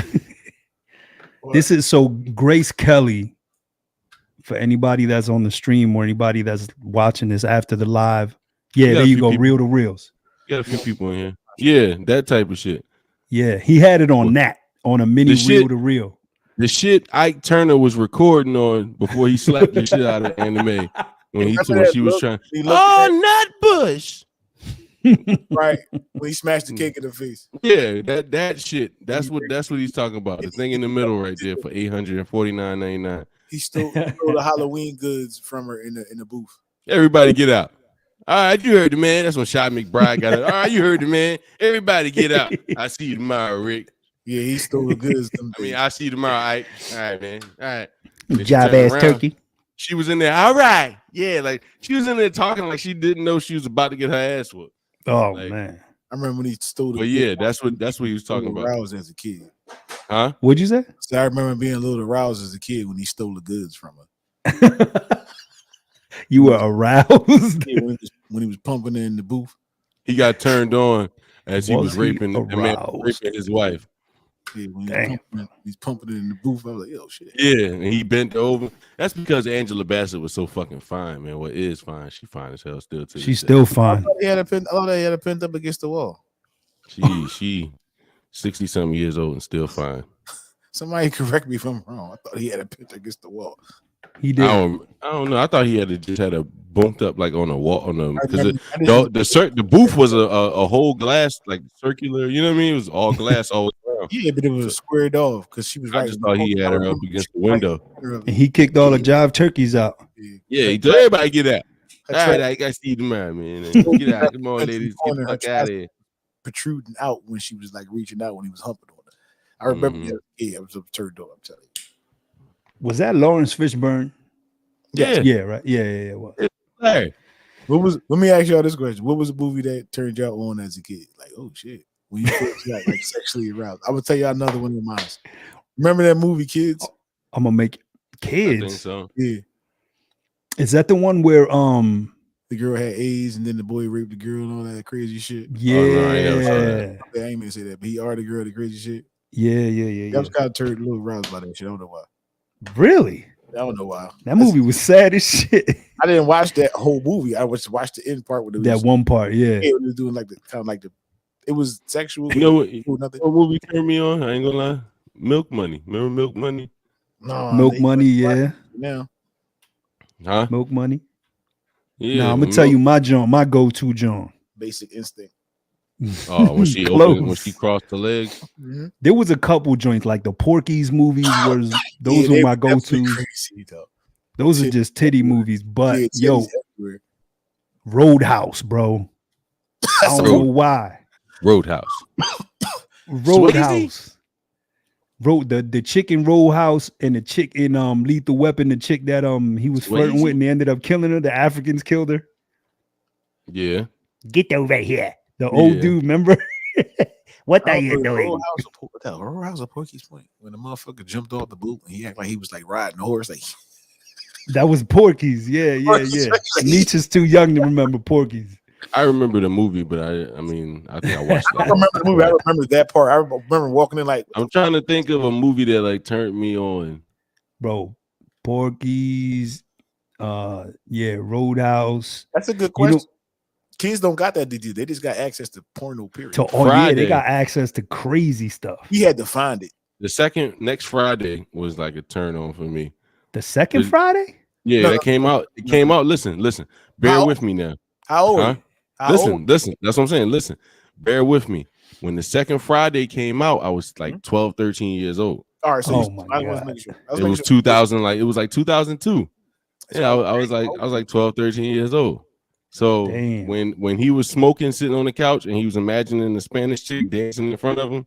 On the table. Yeah. Oh yeah, my dick was harder than Chinese. He like, damn, she bad. She was so fucking fine to me for years. That was my girl. Like I didn't know her name. I didn't see her in any other movie. But I was like, yo, she is beautiful. That's my girl right there. Yo, watch this. Mont. What did you think of Swordfish when Swordfish came out? Anybody remember Swordfish? Swordfish. Travolta. Halle Berry exposed her boobs for the first time. Everybody remembers of Swordfish. That's remember John Travolta was in it and Halle Berry showed her titties. They don't know what the plot of that movie was. Nobody. No. It had something to do with like computer. It was hacking. It was computer hacking. Computer hacking. Wasn't Hugh Jackman in that movie? Most people don't realize that the star of that movie was Hugh Jackman. Nope. Yeah. The star of that movie was Halle Berry's titties. That's the star of the movie. Yeah. It was Halle Berry's titties. It wasn't. I remember watching that movie outside of like trying to watch it for Halle Berry. That movie was pretty good. Swordfish wasn't a bad movie. That was pretty good. It was kind of like starting. It was a good movie. Impossible. It wasn't a bad movie. Your misfit movie. You know, your misfit bad guy. Yeah, Right. it was. I thought it was really good, but when I went to see it in theaters, I was waiting for that magic moment. I'm like, all right, when's it gonna happen? What magic moment? They gave her $500,000 per breast. To they gave her $1 million to show them titties. Yep. Yeah. I'd have showed my titties with them for $1 million. Half a million each. Sharon Stone showing Cootie Cat for free. Dude, Sharon Stone showed Cootie Cat for no extra charge. Was showing Cootie Cat for free. No extra charge. No, That's it wasn't hilarious. for free, but it was no extra charge.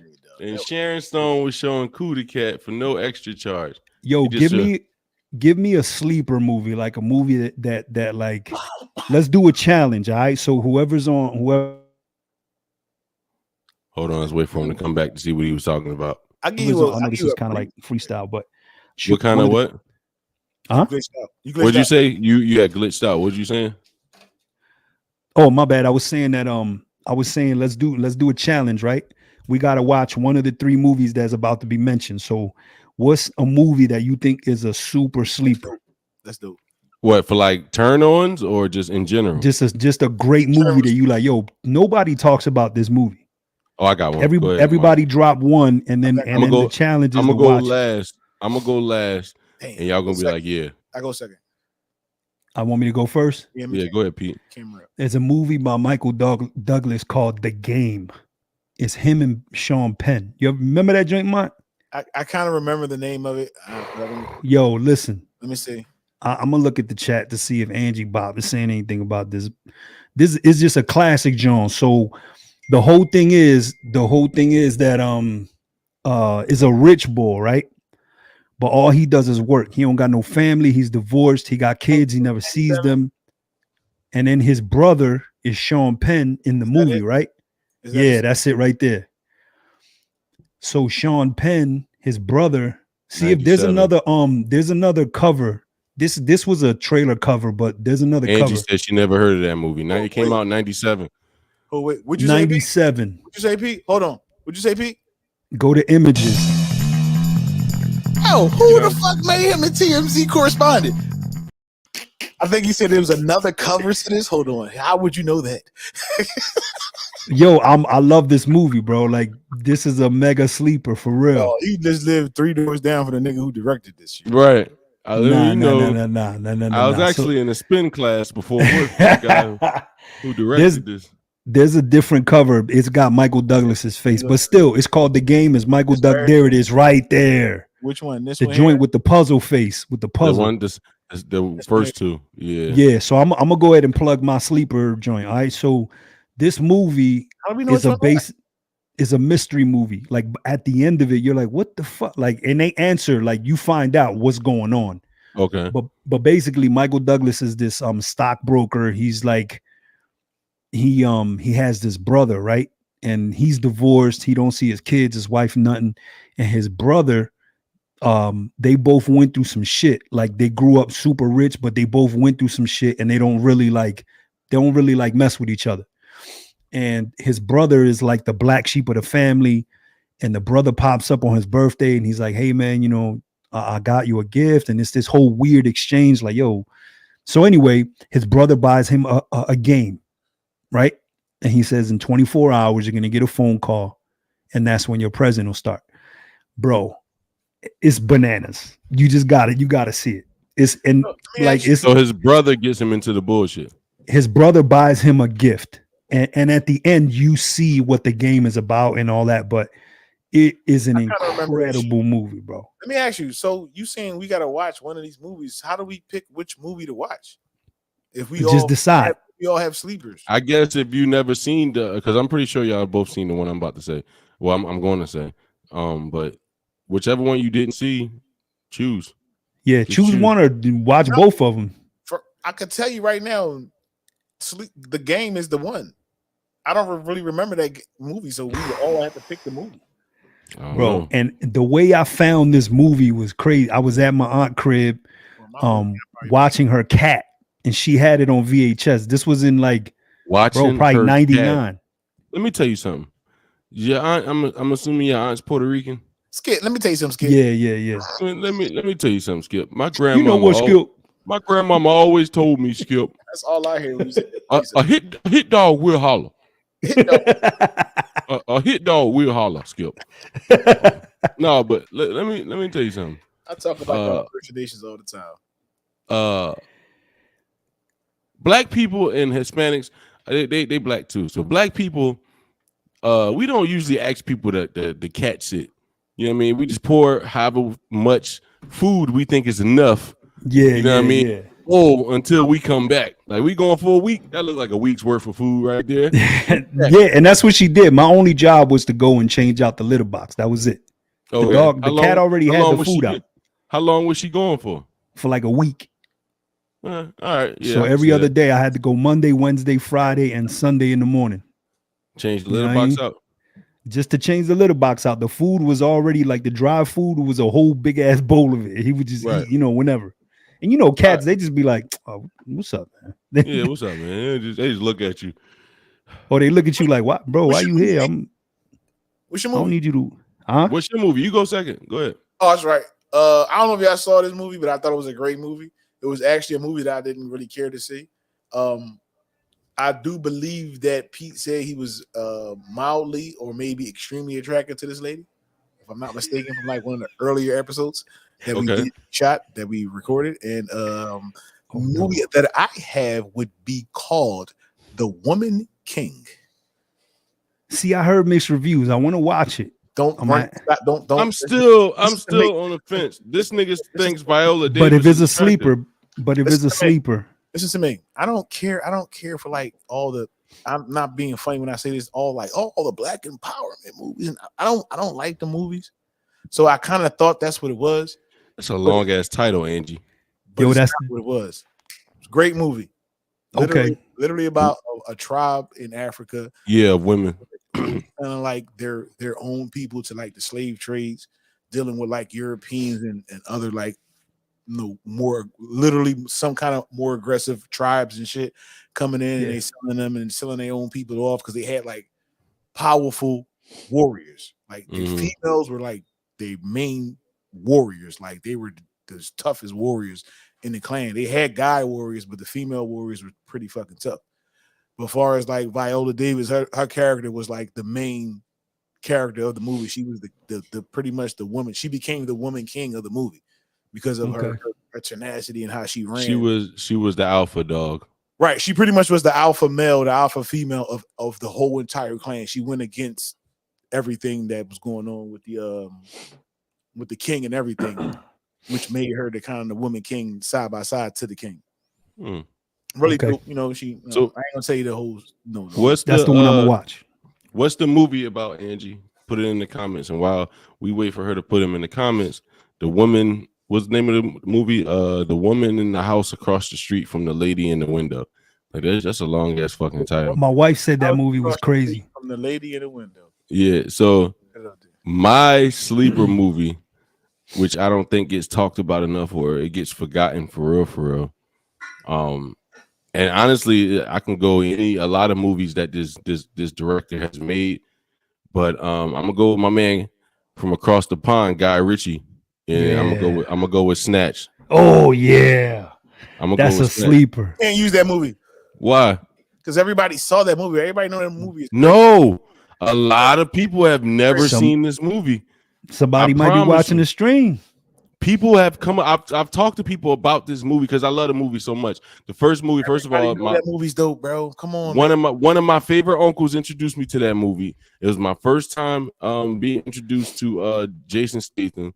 A lot of people have never seen that movie. I'm telling you. Can't use that, bro. I'm sorry. The average person has not seen that movie. Okay. I put it to you this way, bro. And I'm not being funny. I'm not trying to be smart when I say I'm cool. I'm gonna take Pete. His camera's off. Yeah, I got you. I'm here. Have you saw that movie? Yeah, I've loved that movie. That's a classic. He's an average. Give me 1 minute with this, bro. That's all I'm asking. Got it. Meech, you saw the movie. I saw the movie. Now, The Game. Pete, have you saw that movie? Yes. I haven't saw the movie. Meech, have you saw that movie? No. The Woman King. I saw that movie. Pete, have you saw that movie? I'm gonna take that as a no because it's fucking. No, I don't think he saw it yet. He said he don't watch it. I never What'd you saw say? it. No, I haven't seen. I haven't seen Woman King. We all saw that movie. That's a brand new. But that's a brand new movie though. But it's a sleeper. Like people, it's been out for a minute. People didn't go to the movies to see it. Nobody supported the movie. She was Nobody go to the movies like that no more though. Yes, they do. Yes, they do. No, they really don't, bro. Come on, I'm telling you, I go to movies, bro, all the time. I watch the movie. Yeah, but what I'm saying is, anytime Marvel drops, bro, it's millions. Before streaming sites. I don't think the same amount of people go to the movies that used to before Netflix and all these pluses, all these Paramount Plus and Hulu. Man, bro, I have stock in AMC. I have to watch. Right. No, I know that. Watch what's going on. Listen, there's been nothing but blockbuster, record-breaking movies all fucking year this year, bro. I'm telling you, I've been watching this shit. I'm gonna watch. Okay, you might not be a movie going guy, but I've been watching this shit for the last 2 years. There's been nothing but think about the last movies that's been coming out. Spider-Man, all that shit. Yeah, all that shit's been coming out in the last 2 years. Mm-hmm. Blockbuster, record breaking, and we about to get another one within the next week, which is fucking Avatar 2. That's about to break fucking records. That's gonna break records. The man said, I forgot what his name, James Carl, whatever his name is. Cameron. He said he has to make $2 billion to break even. Yeah, that's crazy. To break even. Well, he's not. I don't think he's gonna make that. He has to make $2 billion in profit to break even from the movie, bro. He's gonna be with the TMZ shit. I'm about to give you some news. $2 billion. Mm-hmm. $2 billion. You think he's going to do that? The title said he has to make $2 billion in price. But do you think he's going to do it? Yes, I think they will between merchandising and all that. Yeah, bro. That's the you got. Listen, it's the last blockbuster of the year. Yeah, but there's no remember though. People the next year. Those are honestly right now. Those are the only movies that do well consistently. That movie's been done. The type of like all the superhero movies and Avatar and all that. Those type of movies are the only movies that's really killing the blockbuster thing right now because people are so invested and it's almost like it's almost like a Star Wars type of cult type feeling when like movies like that come out, Marvel movies or DC movies or Avatars and movies like that. It's almost like a Star Wars type of feeling. Breaking records right now, bro. They not this coming out. The regular movie that's coming out, they making millions. But we talking about blockbuster movies like Black Adam. We talking about right. That's what I'm saying. These superhero movies. And these Marvel type of movies and Avatar and all, those are the only ones that are pretty much selling out and really killing at the movies. Everybody else is not worried about these other regular movies that come out. I got some TMZ in the theaters because everybody, like I think the movies that come out, people are so used to streaming sites now. I have Hulu, Paramount Plus, Netflix, Disney, fucking ESPN, fucking, you know what I mean? Like you name it, HBO Max, like all these movies. So, people are getting used to watching new movies in the comfort of their own house. You know what I'm saying? I'm not saying you're wrong, but I'm just saying I don't think as many people are going to the movies like they used to. No, they are, bro. I'm telling you, we're looking at right there on this picture right here from the right one with Doctor Strange to Top Gun. You're looking at over a billion plus right there, bro. Wow. And these are people going to the movies to watch this shit, bro. Yo, I go to the movies to watch every fucking Marvel movie. I take my kids to almost every Marvel movie. We haven't seen the last 3, but every Marvel movie from like the last 7, we went to the movies to go see. But you got to remember the movies you were just talking about, though, is Doctor Strange, which is one of those superhero movies, and then Top Gun, which is a cult-like movie. But you talking about blockbuster movies back to back. We're not talking about like one a year. We talking about Doctor Strange. You got Spider-Man before that. Then you got Doctor Strange. Then you got fucking Thor before that. I don't think it's a coincidence though. I don't think it's a coincidence. I think they see what's really killing at the movies, blockbuster wise, and they're bringing those movies out back to back to keep people coming to the movies. We got Jurassic Park this year. We got fucking whatchamacallit. That's what I'm saying. Like I think those type of movies, they see what people want to see, and those type of movies they're killing. I'm surprised the Woman King didn't do good, but those type of movies seem like the ones that be killing at the box office, and they dropping them back to back to back. That's what I'm saying. It's another movie I think I just saw is about to come out too. That was that's already out or is a part of a series type thing. What movie did I see is about to come out? I forgot. But they definitely got some shit in the works. I usually go on YouTube and try to see like all the new movies that are coming out before they like announce them. Mm-hmm. You know what I mean? I usually go on YouTube and try to catch those joints, but it was one I forgot the name of the movie that's about to come out. And Transformers just released their new trailer. That's what it was. Listen, that's what it was. Transformers. That shit's gonna kill in the box office. You can't even count the shit that go directly to streaming services. Like the movie Prey was fucking amazing. That wasn't a theatrical release. That was a streaming service release. Right. And what's going on now? They saying it's rumors now that Disney might acquire AMC. I wouldn't be surprised. You know how crazy that shit is gonna be?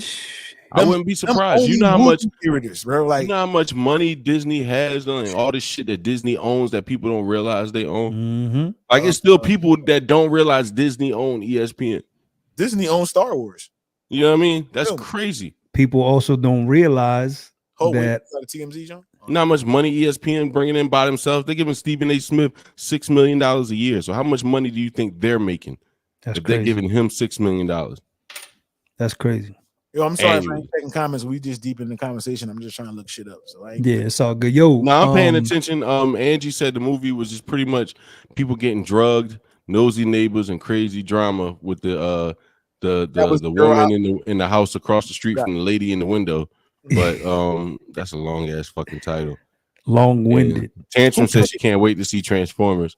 That looks like it's gonna be crazy. Wait, let me ask you a question. Meech, who did it? Now, the title. Who did it?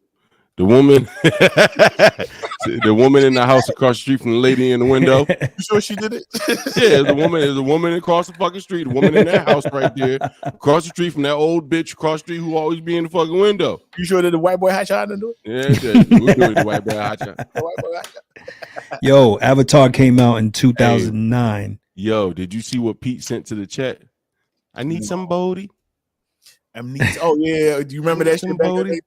When you sent that shit, I was cracking. I laughed so hard, bro. Meech is wherever Meech is breaking a fight up between gangster disciples of vice lords. I fucking know this nigga is cracking the fuck up because when I saw that shit, I was on a crosswalk. I was on a crosswalk at work, and I looked down in my phone. I looked at it, I instantly started fucking cracking the fuck up because you don't understand. It made me think of the boy I used to work with, young boy. I was about to say that shit. I was like, yo, tell me about the boy you used to work with. It made me think of the young boy I used to work with named Joel, the little Puerto Rican young boy. No, I think I got his social media.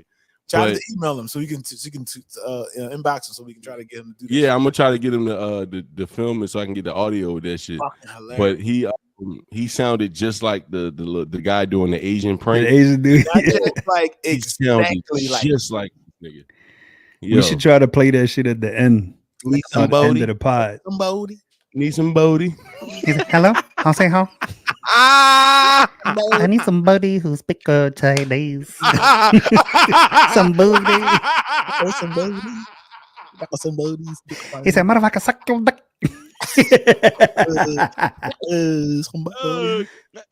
Fuck your grandmother. Your whole family. Yo, boy was mad as shit. That shit used to be so hilarious, man. Y'all don't understand. Y'all had seen that before? What? Me and Mont was geeking off that shit for like a year straight. Oh, then I found out the little nigga I worked with. I found out he knew what it was, and he sounded just like the dude who did the prank. Oh man. I told you the Rican young boy named Joel, man. He knew he sounded just like the guy, man. That shit was hilarious. I would call Mont while I was at work. I would FaceTime Mont while I was at work and be like, yo, listen to this nigga. And he did it. Mont went crazy. Mont came up there and was like, yo, I gotta see you do this. I can't believe it. I think y'all got some shit patched. Yeah, he's like, I think y'all bullshitting. I gotta see it with my own eyes, face to face. And when he did that shit, yo, that shit was hilarious. Right This nigga used to come to my job just to stand up there, and he would talk to me for like an hour and a half. He'd be like, all right, For nigga. real? Yo, facts. Yo, I'm glad you said that shit because I got shit on my phone I want to share with the group. Yo. Line. Okay, before listen. Before I moved, the last location I worked at, the last Rite Aid I worked at, right, doing loss prevention was right around the corner from Mont's house. Like I used to walk from on break. Meech, stop. That's not the one, bro. What? No, listen. No, listen to me. No, I just want to tell this one real quick. Nothing happened there significant. Yes, it did. The security guard. That shit was hilarious. No, bro. No. Everything that funny that happened at 2nd Street, 2nd and American. You fucking crazy, bro. I saw several things at American Lehigh, bro. Everybody, I used to put videos of that motherfucker out. I got video of that girl bulldozing linebacker that motherfucker in the doorway. Remember the shit? I was watching the motherfucker steal shit. He was looking at me, I was looking at him, and he was putting the shit in his fucking jacket and shit. Yeah. Remember the other fucking guy? He was like, "Hey, what's up, man?" He was like, "What's up, man?" He shook your hand and shit. Y'all was cool and shit. Then he went back and stole. Yep. And then I was like, but I told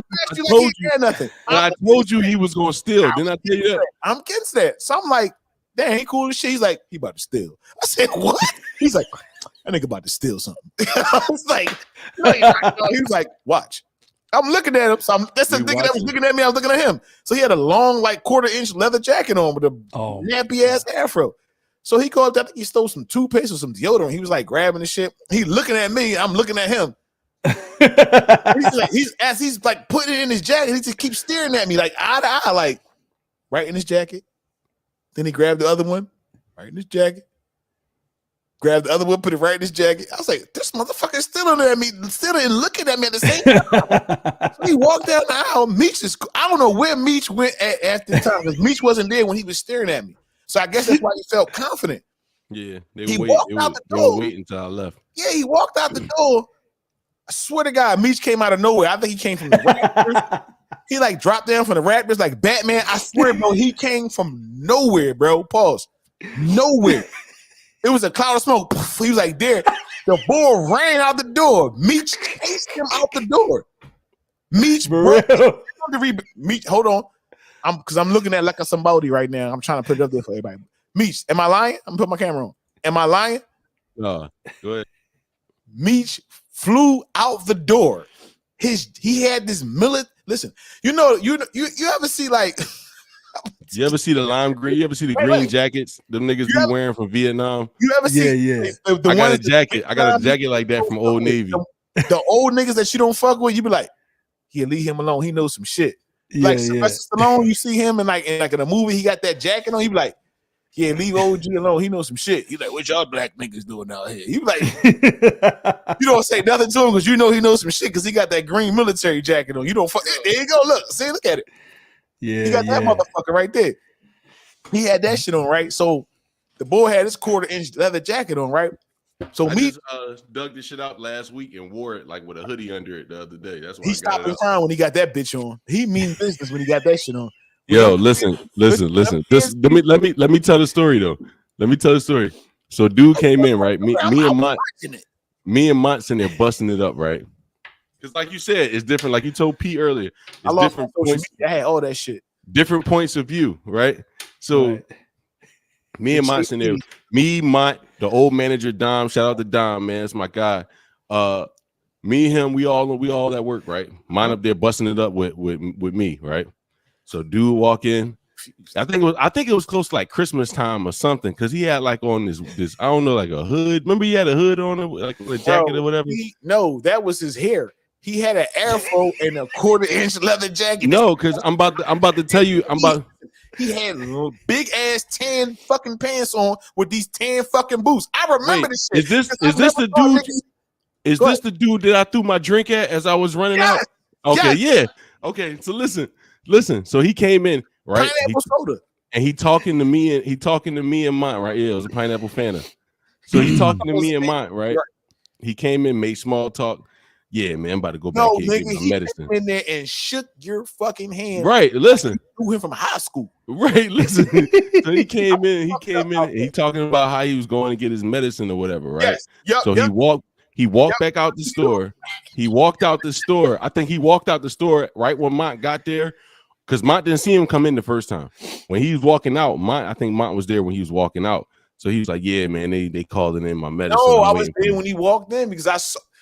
That's what I'm telling you. You don't. What fucks me up about the story with everything that happened is that when he first walked in, y'all was acting like he came in there every day. And well, I think I saw him. I think I saw him before that, because he was acting like he. Yeah, matter of fact, he came in before that. It was like, oh man, I'm just coming in here to get my medicine. Get my medicine. He was like, I'm like, oh, he cool as shit. He was like, think about the steal. Yeah, that's what they would do. They would come in and be my friend and then steal or whatever. So look. He went back there. I forgot what he stole, but he was stuffing his fucking little jacket full of that shit, right? So he went to walk out, and mind you, me and Mont already saw him on the camera stealing. So when he went to walk out, I'm already standing like in front of the door. So I guess his spidey senses went up, like, oh shit, this nigga might know, since he's standing in front of the door, he not behind this podium or whatever with the little camera or whatever. I didn't see him on the camera. I looked at him, bro. He looked at him. So I was like, look. I was like, yo, come here, bro. I said, let me talk to you for a minute over here. So he act like he was about to walk over there with me.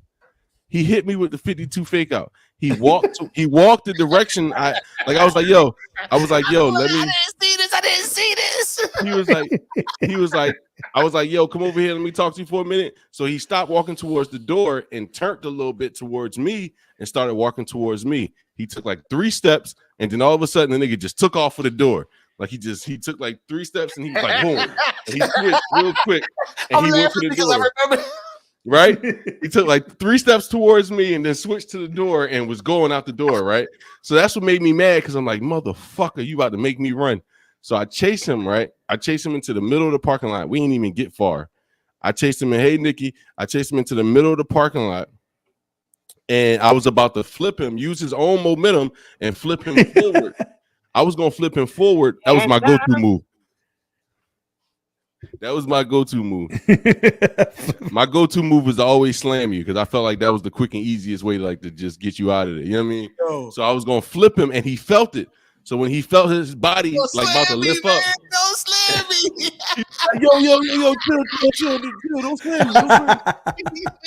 slam me. I brought him back into the store, right? He knew the protocol, dog. Listen, when Meech grabbed him in particular protocol slam, he was like, "Don't do that shit." I grabbed this belt line on the back of his pants, and I grabbed his jacket. Before you got, I meant to stop you before that. When you ran out the door, let me tell you what I saw. I don't want to continue. I'm gonna let you continue that. But when I already know what he's gonna say. I'm just trying to listen. When he ran out the door, right? The nigga was very fast on his first kickoff. When he took off, me or the guy? Him. When he took off, you reached out and couldn't grab him. It went like this. It was like on my fingertips. Listen, full extension. As you can, the longest extension pause you can do on a full stride. He just missed him by millimeters, my G. So what did I do next? Listen. So as he's running, Meech is like on his tail. Like Meech, any faster Meech scored him. This is in a doorway between the two. When you walk into like Rite Aid or like CVS, it's 2 doorways. It's like for security. You walk in, you open the door, the first sliding door, then it's the vestibule, and then it's the second sliding door. Right. So Meech is there in between the 2 doors.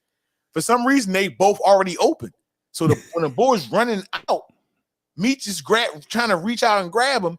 His fucking military naval jacket is like flying in the wind, like giving him extra boost, like Naruto and shit. So I'm looking for that. Listen, they run past me. I feel wind, and the last thing I see is like Meech military Old Navy cape flying past him. Like, yo, what the fuck? Oh, shit. Listen, all I remember was Meech, and this is to the part where Meech is at. All I remember was Meech had him by the back of the neck, walking that nigga back into the security locker. Damn, bro. So listen, let me tell you what happened. So as he ran out, right? I told you he hit me with the fake out. As he ran out, I tried to grab him, and that shit, like his jacket hit like the tip of my fingers. So I had my drink in my other hand. I took my soda and I threw it at him as we were running out. Shit. Damn. I didn't even open the soda. I just threw it. I was like, motherfucker. So I threw it. It hit him in the back. He's running, right? So I catch him in the middle of the parking lot. I'm about to slam him. He's like, no, don't slam me. Don't slam me. Don't slam me. So I brought him back in the store, right? I bring him back in the store. And the first thing Mont says to me when I got by the back, I got him by the collar like a brand new puppy, right? Facts. I got him by the collar like a brand new puppy, right? I bring him back in the store. Mont looked at me and was like, yo, you got wheels. I was like, what? He was like, yo, you got wheels. Hey, Pete.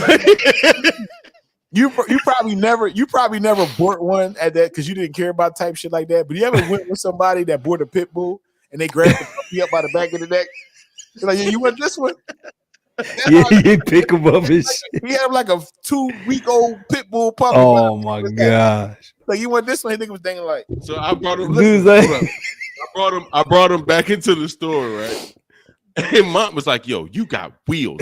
So I took him into the little room where we usually bring, thieves or whatever. Bolt.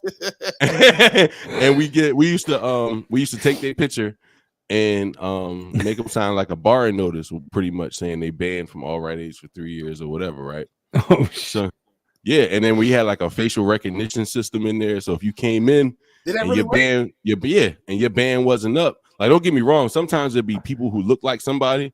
And you look at the picture and be like, no, that's not them. So, but you'll have some, you be like, oh yeah, that's them, that's him. And the phone will go off, and everybody in the store, once they heard the phone beep, beep, beep, they know. They're like, oh shit, somebody in here, they ain't supposed to be in here. So the whole store, here comes Joe Rogan's welcome to Fear Factory. So like everybody in the store, because it was me, it was pretty much the whole store was black and Puerto Ricans. Like the whole store was black and Puerto Ricans. So everybody would be down, like everybody be down to rumble when nobody, you know what I mean? So as soon as the joint go off, everybody in the store like, yo, where you at? What do he look like? Yo, everybody used to be ready to fucking rumble. Yo, where you at? Where you look like? Oh my god. Right here. Yo, my man, let me talk to you for a minute. Come here. Let me house you for a minute. Damn. Niggas never see the community in the hood. Never. They always just think the hood is fucked up, but the hood is actually a community at times, bro. I put him in the little room or whatever. I came out to get a pen, and the store manager Dom, I never forget that shit because him and Mont was laughing. By this time, like Dom was over there with Mont, and they was laughing. Dom was like, "Yo, I ain't gonna lie to you. I ain't think you was gonna catch him." Like he's like, I ain't think you was gonna catch him. You gotta tell you.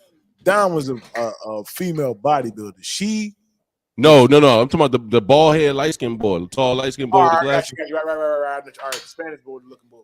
Yeah. He was just black and light skinned. He was from Uptown. Yeah, but he was cool as shit. Yeah, he was cool as shit.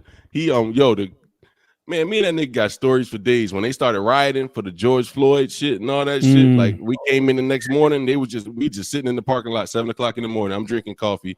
He's sitting on the hood of his car, and we just watching people go in and out of Rite Aid. Still, shit. Oh shoot! I remember Meech posted on the fucking Instagram. He walking through Rite Aid with just like condoms broke, busted. I posted that shit on TikTok. That shit had like, how many views this shit had on TikTok? This shit had like hundreds. It got hundreds of thousands of views on TikTok. Like that shit. Hold on, I'm about to tell you right now. That it got 99, almost 100,000 views when that shit. Damn. And it like the shit came. It went fast, like 20,000 views quick. But we walked in there. It was 7:00 in the morning. People were still in there stealing. The lights was off. Power was out in the building and all that shit. People was in there stealing 7:00 in the morning. People was pulling up.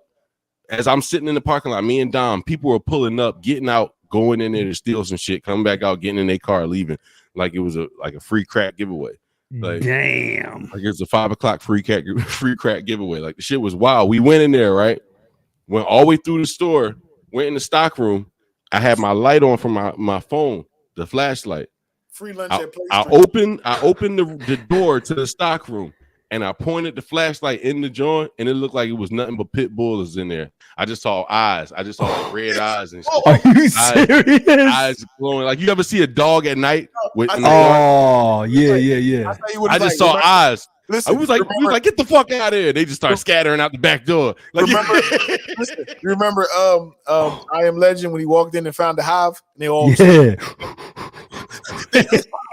this right. That's how it looked. Like the I Am Legend joint. We was like, get the fuck out of here. We was like, get out of here. Dom was like, it's the police. Them niggas started running out the back door. You just saw the back door.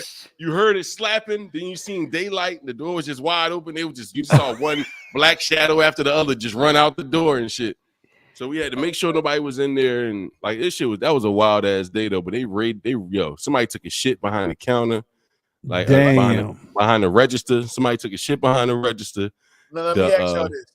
Now, I love details. So let me ask you, the nigga that took his shit behind the counter, we don't know when, but we got as like criminal investigators, right?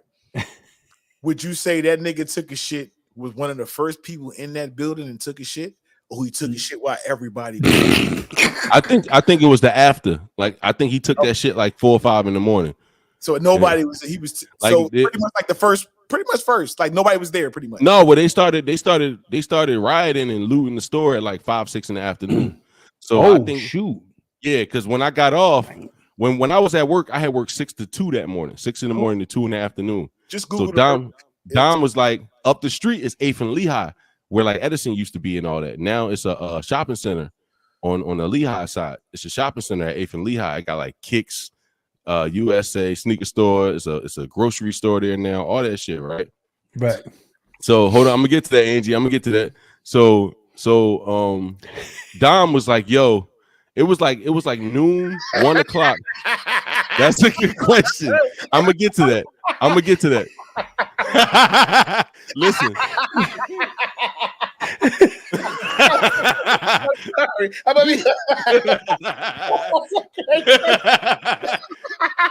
think about that.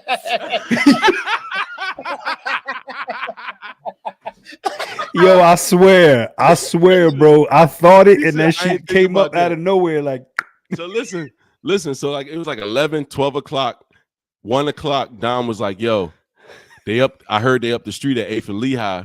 Be on the lookout. If you see them coming down the street, you know what I mean? Let us know so we can lock the doors, right?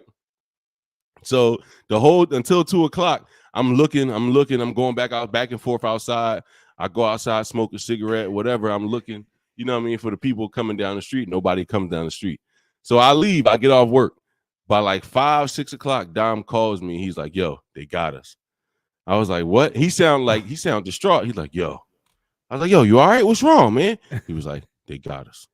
I said, for real? He said, yeah. I said, what you want me to do? He said, just come into work tomorrow. I said, what time you want me to show up? Like, I'm not coming at 5:45 like I normally would. And you know what I mean? And we getting looted. So he was like, yeah, I'll meet you there at 7. So I'm like, bet. So he was telling me they're already in there. Like, it's nothing we could do. He's like, I just meet you there at 7. So I show up at 7 o'clock the next morning. Dom already sitting in the parking lot, like he watching his creation burn. He's just looking at his store, leaning on his hood. You know what I mean? He backed his car in right in front of the store, right in front of the entrance. He was just sitting there looking at him go in. When he showed up, everybody was like, Batman!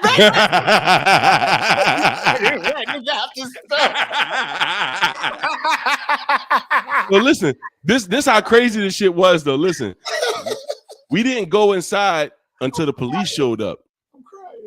Dom called the police. So we didn't go outside until the police got there, right? So when the police got there, we went inside. People were still in there. So we walked in, and they just looked at us like we was just like other people that was looting. Like we got Rite Aid shirts on and shit. They just think like they looking at us like we looting and shit, right? So they just kept going. Like I'm talking about the Pete, they taking the shelves, everything, bro. Damn. Yeah, they had the little they had our little dollies, like the little carts and shit. They took actual shelves. They was taking strollers. If you look at my video on TikTok, They took I was making jokes. I'm like, a strollers too, mommy, for the babies. Take you for the babies. Go ahead. Like they was taking everything. And the cops was there. They weren't locking nobody up. They just wanted them to get out. You should go to your Instagram page and share that shit on the screen. You gotta share that. You was cursing them niggas the fuck out on that video.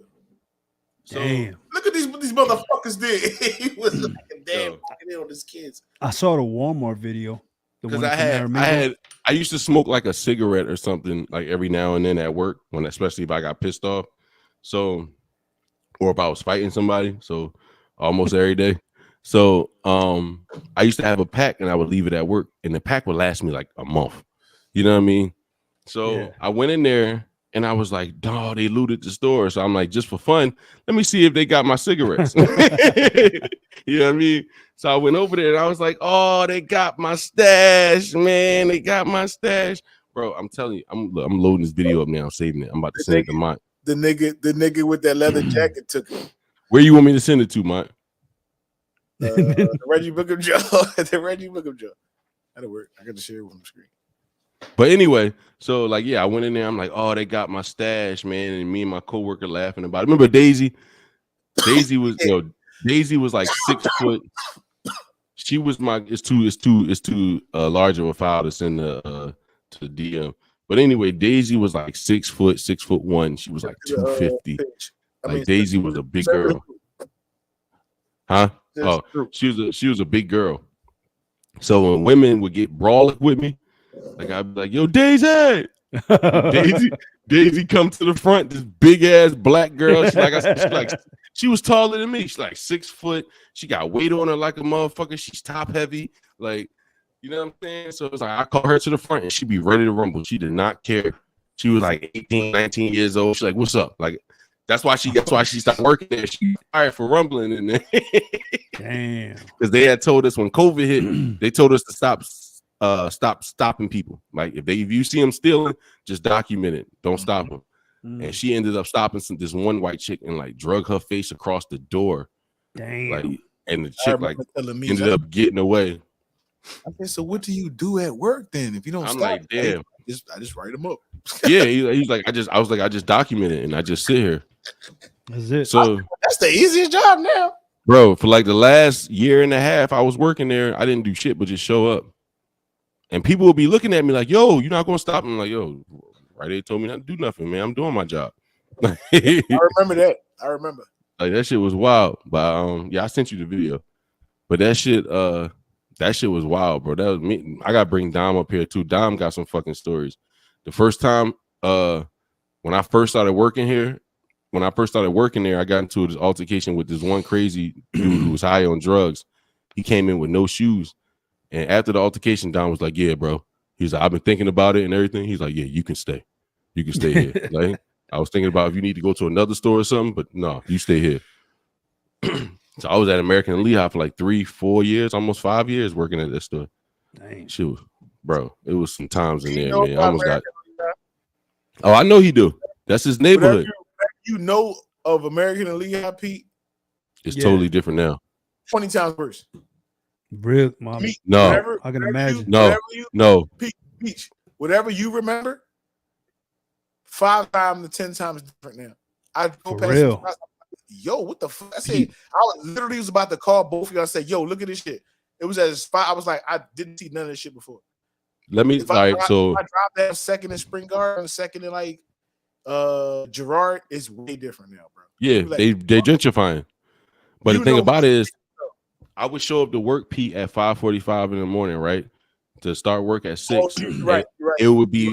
I called Mont one morning. I think I said, "Yo, white people are jogging at American and Lehigh." He's like, "Huh?" What? I said, "White people are jogging at American." She came up American Street. She made the right on Lehigh, went down to 2nd at the McDonald's, made the right on 2nd, and ran back down 2nd Street. Like white people were jogging. They got a Starbucks off Aramingo. And like they got a Starbucks. They built a whole new shopping center. Yeah, it's by where Aramingo, where you get on 95 at the end of Aramingo. Yeah. It's a Starbucks down there. It's a whole shopping center. It's a Starbucks. Wow. It's a Korean market. It's a Where the Fat Boys is at down there. Yeah. That shit, like, it's Wow. all that shit is being gentrified now, bro. All that they're building up all new apartment buildings and everything. Like that shit is being gentrified. Crazy. Aramingo, remember we used to go to White Boy Turf. Yeah, Yeah. Yeah. where the Polacks and the Germans were at before. You bust that right on Aramingo and go all the way up. Yeah, go all the way down to Lehigh. Go all the way down to Aramingo on Lehigh, bust the right on Aramingo, go down like you're going towards the 95, and it's on your left right before you get on 95. Yo, check this out. Yeah. Hello, I need to speak to somebody who can speak Chinese. Hey, no, play that shit. Have you heard his other prank calls? Hello, I need to Dude is- speak to somebody dude who is speak funny. Chinese. That shit is hilarious. Hello, how you doing? Sao anh hả? Yeah. Say hả? Yeah, tụi mày à? Đó mà, xong đi không? Đêm lắm đớm.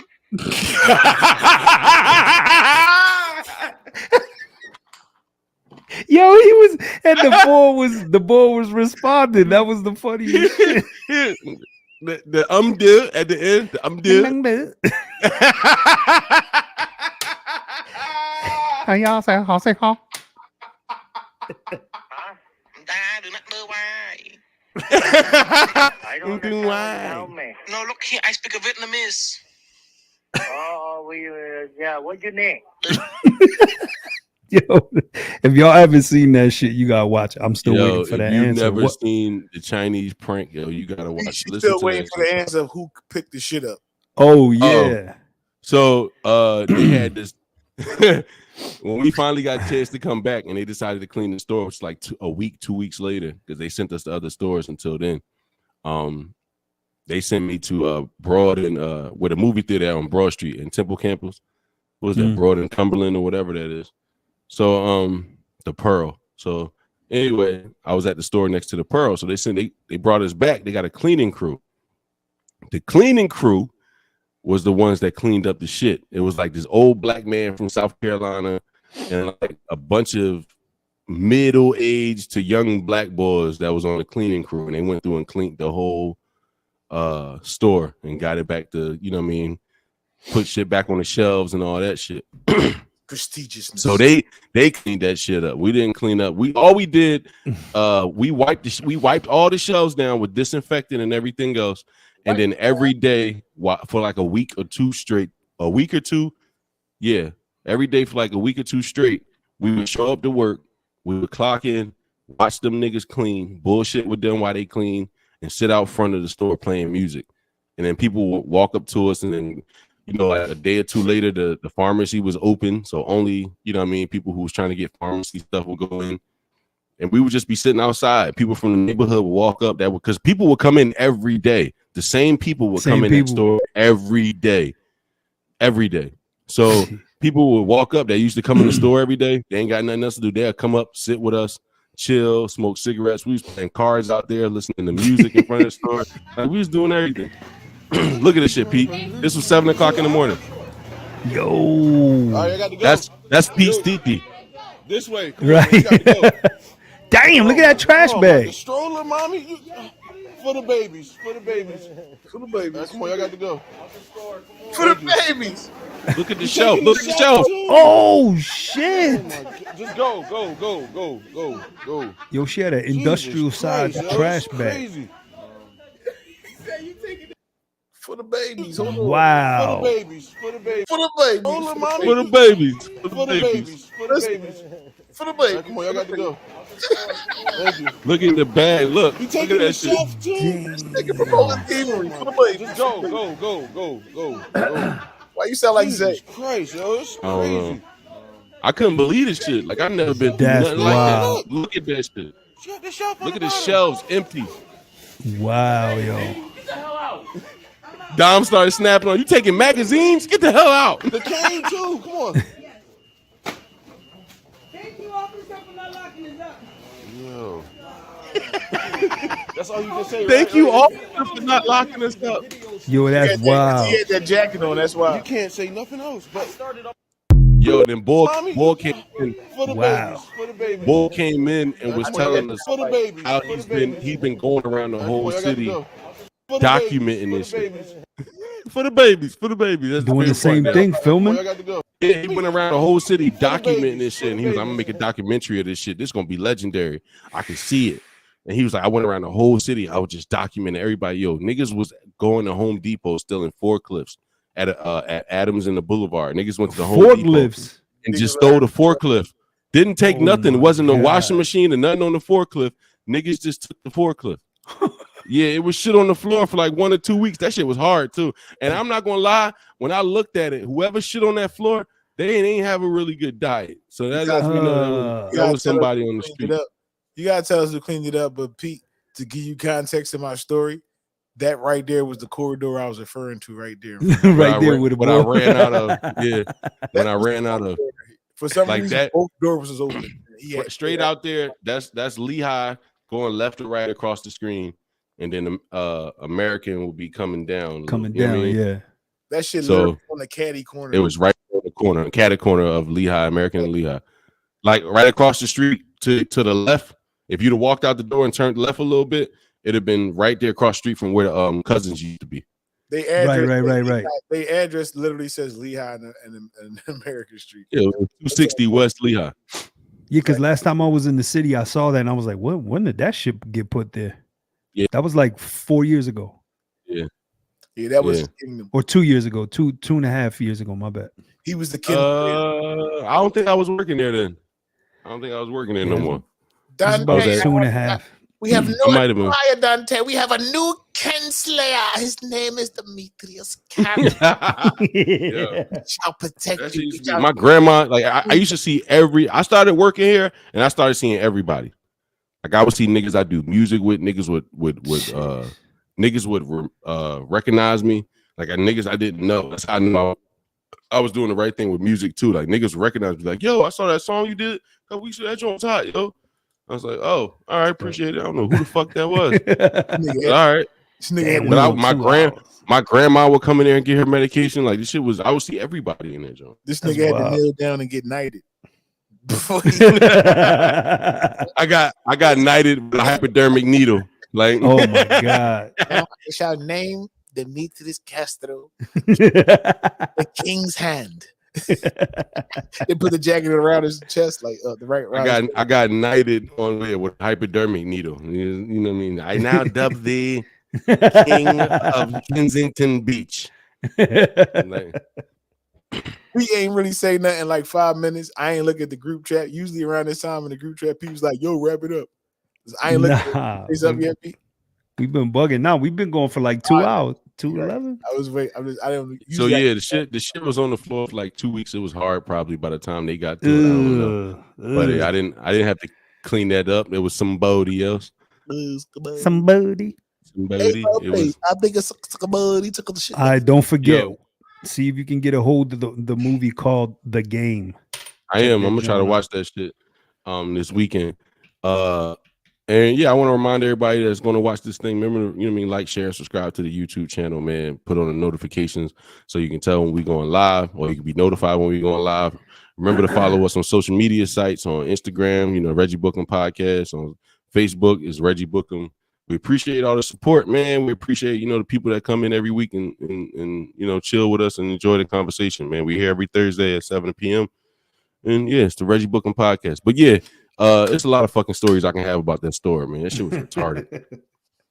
That's Retarded, bro. That is what I say. From people passing out and ODing in the bathroom. Oh, hell no. Like, yeah, one dude OD butt naked. And then the pharmacist had to go in there and hit him with Narcan butt naked. Damn, the pharmacist did it? Oh yeah. The pharmacists have saved like, I want to say like 2 or 3 lives in that store from hitting them with Narcan. Who took Like my clothes? What I'm he say? telling you, bro. He woke up, he just got up and he was like, oh, I'm sorry. He walked out the store butt naked. That's wild, bro. Because listen, this how it happened was it was a Puerto Rican guy, Freddie. Freddie worked in the pharmacy. He was a pharmacy tech. And Freddie, the bathrooms that we had, it was one bathroom for the men and another bathroom for the women. So we would have to use the same bathroom as the customers. So Freddie went into the bathroom He unlocked the door or whatever, went to the bathroom, and dude was just laid out on the floor, butt ass naked. So Freddie panicked, ran, went and got the pharmacist, brought him back, and then they determined he was ODing. He hit him with the Narcan. That nigga jumped up and he just left out butt naked. And he was like, "What? That's the fuck?" Crazy. Like, we didn't. The weird part was he didn't come into the store butt naked. You know what I mean? Like somebody would have noticed that. So we were trying to figure out where the fuck his clothes went, because we were looking in the trash can in the bathroom. Like it was no clothes anywhere. Look at the screen. We couldn't find clothes anywhere. So we're like, where the fuck is clothes with? Shit on the floor for 2 weeks. Yeah, the shit was on the floor for 2 weeks. He flushed like a week or two. Like that's why I said the shit was hard by the time they got to it. It had to be. They had to scrape that shit off. Like that shit, it had to be. But man, like it was so much shit that went on in that motherfucker, man, from for real, man. Like it was, I don't know. That store helped you get a lot of aggression out. Like I literally went to work every day. I went to work every day prepared to fight. Like Angie will tell you, because I will put the group chat that we have. I will put every time something happened, I would go back to the camera and I would look at it on the camera. And if it was something crazy, I would record it with my phone and then put it in the group chat. Like, y'all, look at this shit. And like I'm telling you, like over the years, I had so many videos in that group chat, like it was ridiculous. They like, yo, you used to be slamming people on their heads and one dude, I thought I really like fucked him up. He started fighting me or whatever, and I picked him up and I slammed him. When I slammed him, his head hit the ground first. His head hit the floor first, and then his body hit the floor. And when his head hit the floor, it sounded like I dropped a bowling ball on the floor. Like it was just like pop, like a loud poop. And me and the assistant manager at the time looked at each other like, oh shit. And then the nigga jumped up and he was like, damn, man, you ain't had to drop me like that. And we was like, woof, that nigga still alive. Thank God. Like, woof, woof. Look, Angie, I love watching those videos. Those videos, they used to be funny as shit when you think about them now. Back then, I used to be mad as shit. But if you got them videos, technically you can't get fired for it. So I quit that job almost a year ago. Fuck Rite Aid. Yeah, you can put those up on the pod. Yeah, man, I'm on the bigger and better things now. With the school district trying to be, I'm with the school district trying to be like Pete over here, man. You know what I mean? That's true. I tell people about my two friends that I podcast with. I said they got the same exact job, damn nearly. Damn near. I ain't no audio wizard. Huh? Needs to be a what? The nigga froze, unfroze, and froze again. Nah, I was saying there needs to be a segment each week. The craziest shit that happened. Different clip. I don't know. What's happened at the school for you? You don't really talk about it. Anything happened with these kids at the school like crazy this year so far? Anything happened crazy at the school with the kids so far?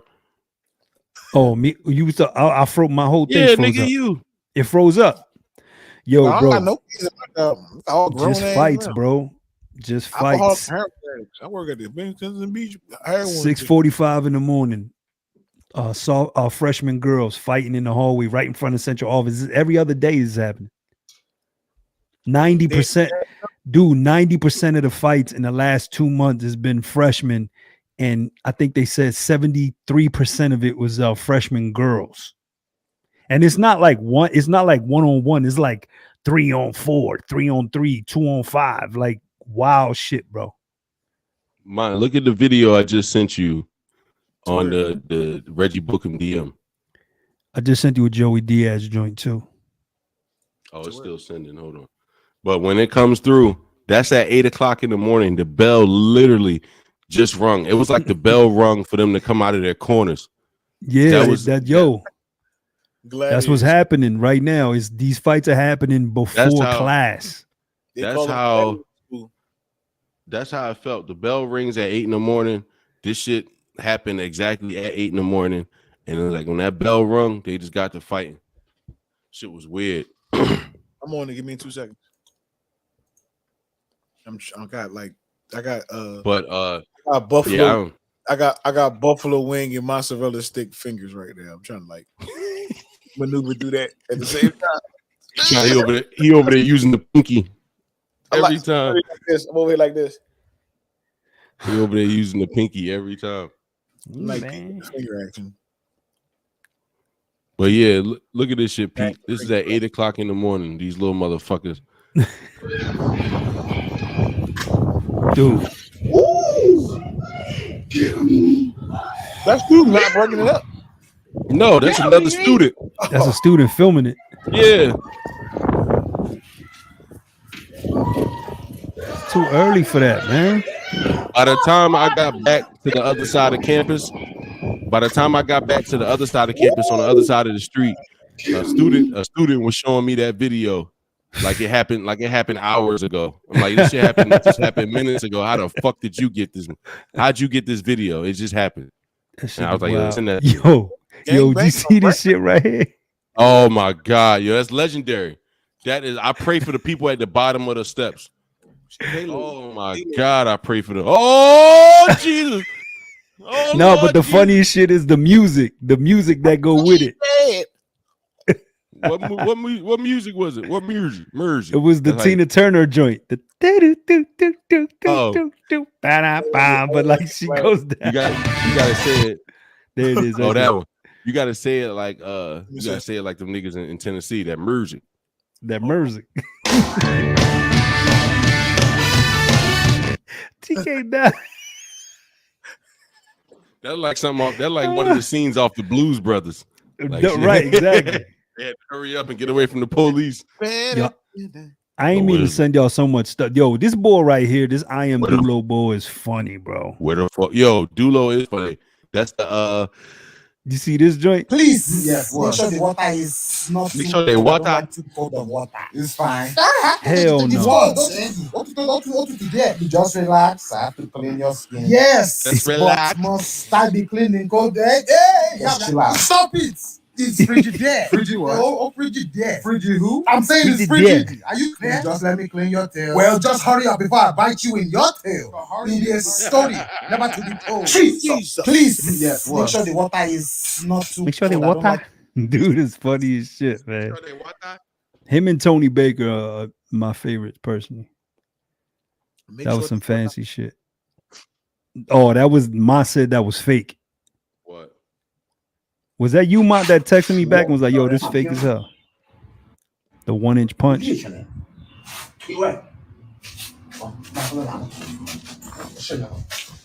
If I see this, I'm not fighting you, bro. Real or not.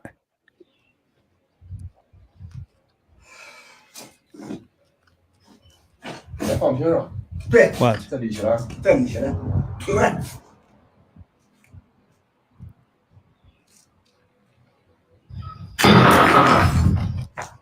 Nah.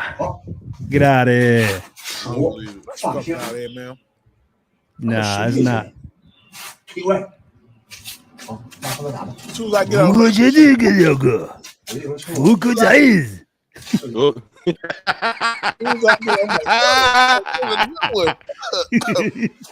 Pow, motherfucker! How you like that now? 45 ACP. Oh, that video I had. That video I showed y'all. The girls. That was two girls fighting on the rocks. Started hair up in the bun. Nah. Who's the good did you go? As soon as he rolled up on me with a jean jacket with two sleeves rolled up like that, yo, Pete sound like a nigga. He said, "What dog?" Pete sound like a nigga from an old Van Damme movie. Yeah, remember his Remember the one he had twin brothers. Yeah. He had to go to China and all that shit. That was a fucking movie back in the day. What is this?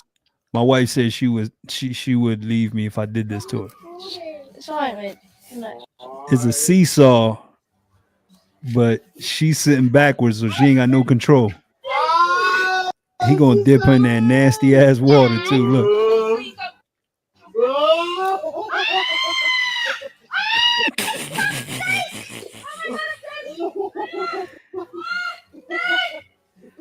He dipped her all the way in.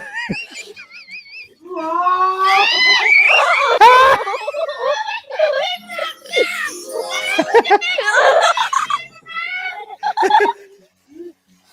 want to do that shit so bad. Oh, I don't give a fuck. I'll do that tomorrow. I would. My wife would probably never talk to me again, but I wouldn't even care. It'd be funny. He just bouncing up and down. Oh my god. Oh, hey, I want you to look at the video I sent you in the deal. Where is it? It's in the Reggie Bucum deal. We gonna be in here all night. Whoa. Hey, man, we in here all night. Man, don't get tipped by them. Spin. Hey, real quick, man, this quinceañera is being brought to you and sponsored by Corona, Modelo, Jordan jeans, and the Mexican drug cartel. Don't get tipped by them. Walking inside and stepping in. That's some shit Mont would do. Coming up next, we got the border jumping contest. I know you like that. Last year, when it was Jose, he climbed a 200-foot wall with 3 tranquilizers in his ass, made it to the other side, slept for 8 days, and woke up back in Mexico. I say, yeah, don't get tipped by that. Ma, you need your vocal effects. Hey, yo. Send a shout out to Hernandez out there on the dance floor. I see David, this going away party, man. Police pulled him over and found what they thought was Going away party. cocaine. Turns out it was sheetrock. You gonna get a public defender. You know around public defender? Hey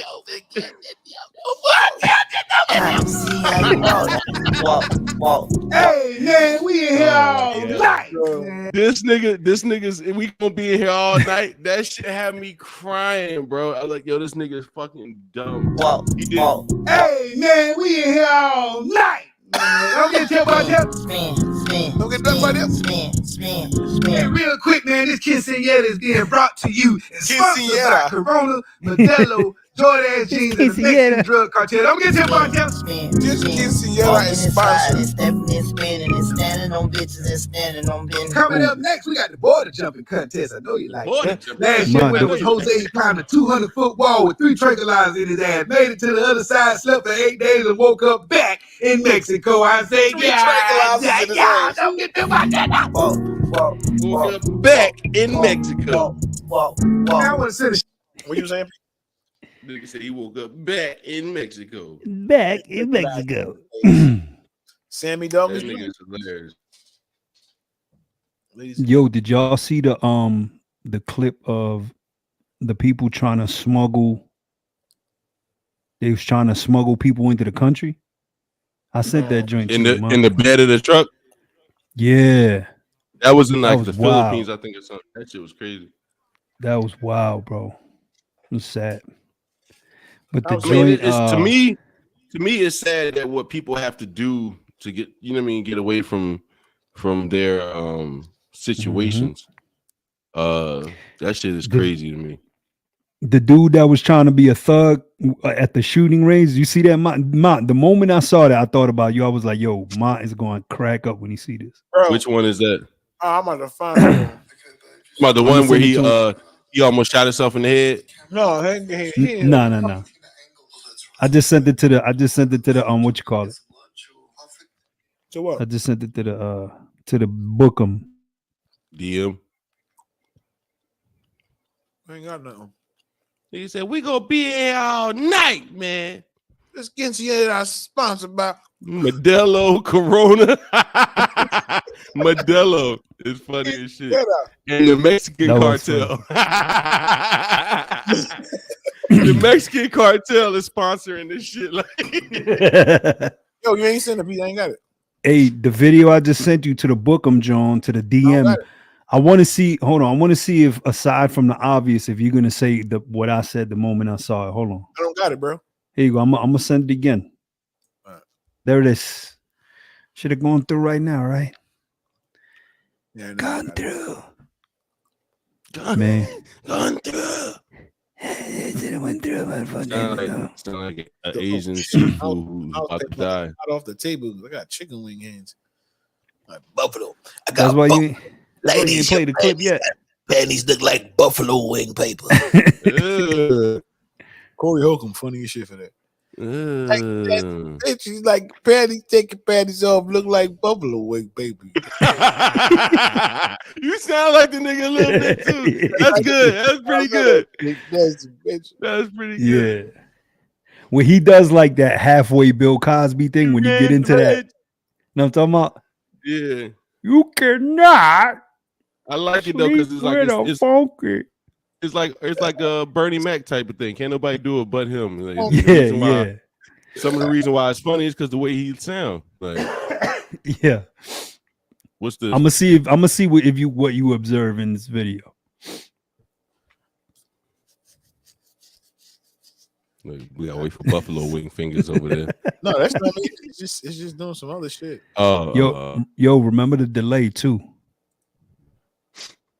But that shit is fucking hilarious. I hate when dudes go to the gun range and do unnecessary bullshit though. I ain't hit a damn thing. You ain't hit shit. It be like this sometimes, bro. It be like that sometimes. That's hilarious. Shit, cuz, what's up, Somebody was letting loose. I know that much. You ain't hit shit. It be like that sometimes. Yeah, he said it be like that. I was laughing because I'm like, yo, it reminded me of. I ain't hit a damn thing. That shit fucking up. Damn thing. He said it be like that sometimes. That shit I was fucking laughing up. because I was talking about how I was laughing at how Mont said how when we was looking at Rogan and Joey Diaz, remember when Rogan was like, good move, and Mont was like, yo, it's never the main shit that's the funniest when you go back and listen to it. Yeah. That's what happened with this clip when he said it's always sometimes the be little like that. shit. It's always the extra shit. It's the ad libs that makes shit funny to me. I'll put the video in the notes so you could check it out there. Yeah, it's about that time, boys. We in 2.5 hours. Look. Look what? No, because I knew it was about that time, but we're 2.5 hours. We were gonna go 3. You know he got super right there on the ambidextrous back half of both. Yo, this shit is hilarious to me, man. I don't care how. I don't care how funny it is. I took a shit and I put my back against the wall. I took a shit. I took a shit. I took a shit and I put my back against the wall. So when I shit, when you shit outside, it's not going to be a decent shit. Yeah. It's going to be like explosive. So when I got up, it looks like somebody got shot in the head. They were shit. She's looking at the wall like, what the fuck happened there? And all of a sudden, she actually walks up close to it and squints and looks down on it and looks around and runs in the house. I'm watching all this. I can't breathe. And then my wife comes in. She goes, were you home all day today? I go, yeah, why? She goes, I just had a conversation with Susan. She wanted to know if you heard anything in the backyard. There's some animal took their shit back there. Some animal. Some animal took a shit back there. Yo, Joey Diaz is fucking hilarious. He's the best, man. Joey Diaz is for this podcast, he's a legendary person. If you don't know who Joey Diaz is, please go find this man on YouTube or any other platform, Instagram, whatever. Listen to his stories. He tell you Joey Diaz give you some good advice in his jokes and everything else, but the stories are funny as shit. Remember the time I was up there and I snorted the coke off a fucking bitch. And then the way he sounds like Joey Diaz is Cuban, right? Yeah, he's Cuban, but he sounds like he's a wise guy. Like he sounds like he's Italian. He sounds like he's Italian. Listen, man, you don't need a whole fucking army to take over the world. You that nigga that three bad motherfuckers. You like Demetrius Castro. Yeah. You need three bad motherfuckers. You need Pete, all right. You need Mont, and you need Demetrius Castro. All right. You need 3 bad motherfuckers. You don't need nobody to take over the world. I fucks with Joey Diaz, man. I wish that nigga was my uncle. I ain't gonna lie. I wish Joey Diaz was my uncle. That should be hilarious. But he is from Uncle Diaz. Uncle Joey. Have you heard his story about going off on the 2 German dudes on a plane? No. Bro, I'm gonna find a link and send it to you. Shit is hilarious. Send it to me. He got off in LaGuardia, and by the time he got to the gate, they were over there with the cops. Bro, the conversation he has with the cops is funny as shit. They ended up letting him go because, he just started talking shit to the cops, but what he was saying was true. You know how, it's truth to a lot of shit he say? And the cop, look, I ain't going to mess it up for you, but I'm going to find the link and send it to you. Bet. I want to see it. I fucks with Joey. Anybody else got anything else before we get out of here, man? We are going to go 3 hours. Oh, yeah. So anything. Chicken wings. I gotta get to know you, man. I gotta get to know you. I gotta get to know you, and they can get a seat at the table. Yeah, I don't care what I share with nobody. I know you. Shake hands or bump fists with somebody at the table. Introduce yourself. Tap elbows. What's up? Plate and a fork. Plastic. Yeah. Preferably plastic. And you good. But I'm all out of wine. I don't think Pete drank anything this week. Nah, nothing. He seemed pretty sober. But for all three of us here at the Reggie Bucum Podcast, man, we appreciate y'all tuning in. We appreciate y'all viewing the podcast, man. Everybody that's coming through every week. Look, Angie said I'm eating some wangs too, chocolate balls. Yeah. You gotta get down to the gristle, baby. You gotta get down with the gristle. Gristle, but for everybody who tunes in with us, man, we appreciate all y'all support and everything else. Make sure y'all hit the notifications button so y'all can tell when we going live. Follow us on Facebook at Reggie Bucum. Follow us on Instagram at Reggie Bucum Podcast, man. Like I said, see y'all next Thursday. We appreciate y'all. Every Thursday, 7 p.m. we in here. So y'all got anything to say before we get out of here? I feel like I'm just gonna throw it on. Look at here, Batman. Niggas could be splitted if it's down to Kensington. Now we're going to this is the very civilized way, Batman. If you're ever in Philadelphia and you want to go to, get a little bit of the beach, you don't want to go all the way to New Jersey, going down to Kensington Beach is very lovely. The view is wonderful. Bring your slippers, bitch. It's the only beach. It's the only beach that you will wear Timberlands to. Yeah, bring your scuba gear because you're gonna need it down that bitch. Oh, you're definitely gonna be swimming, but bring your scuba gear and maybe a harpoon or something. You need a weapon, but it's very, very lovely. Bear mace, preferably. Bear. You might see several puddles of scat. I think that's the only thing that can take down one of them Kensington zombies, like bear mace. Everything else it just subsides. Like that shit ain't nothing. They got scat out there. Yeah, but like I said, we appreciate y'all tuning in, man. Go ahead and check out Kensington Beach if you're ever in the Philadelphia area. This is the Reggie Bucum Podcast, and we will see y'all next Thursday. Wait. All right, man. Wait. Do y'all have something equivalent to Kensington Beach? We all right? It might not be as rough. Memphis. Hey, man. Oh, that's what I wanted to tell you, Mont. I got this skinny ass kid that goes to the school, right? Mm-hmm. Guess what his nickname? I think his first name is Catino. Guess what I call him? Huh? Skinny man. Yep. I'm like Skinny man. I got other people calling him Skinny man. You permanently named this nigga Skinny man. You know that, right? Gave this nigga a new nickname. Everybody calls him Skinny man now. I'm gonna take a picture with Skinny man tomorrow. Yeah, send it to us. Everybody come on Patreon, check us out.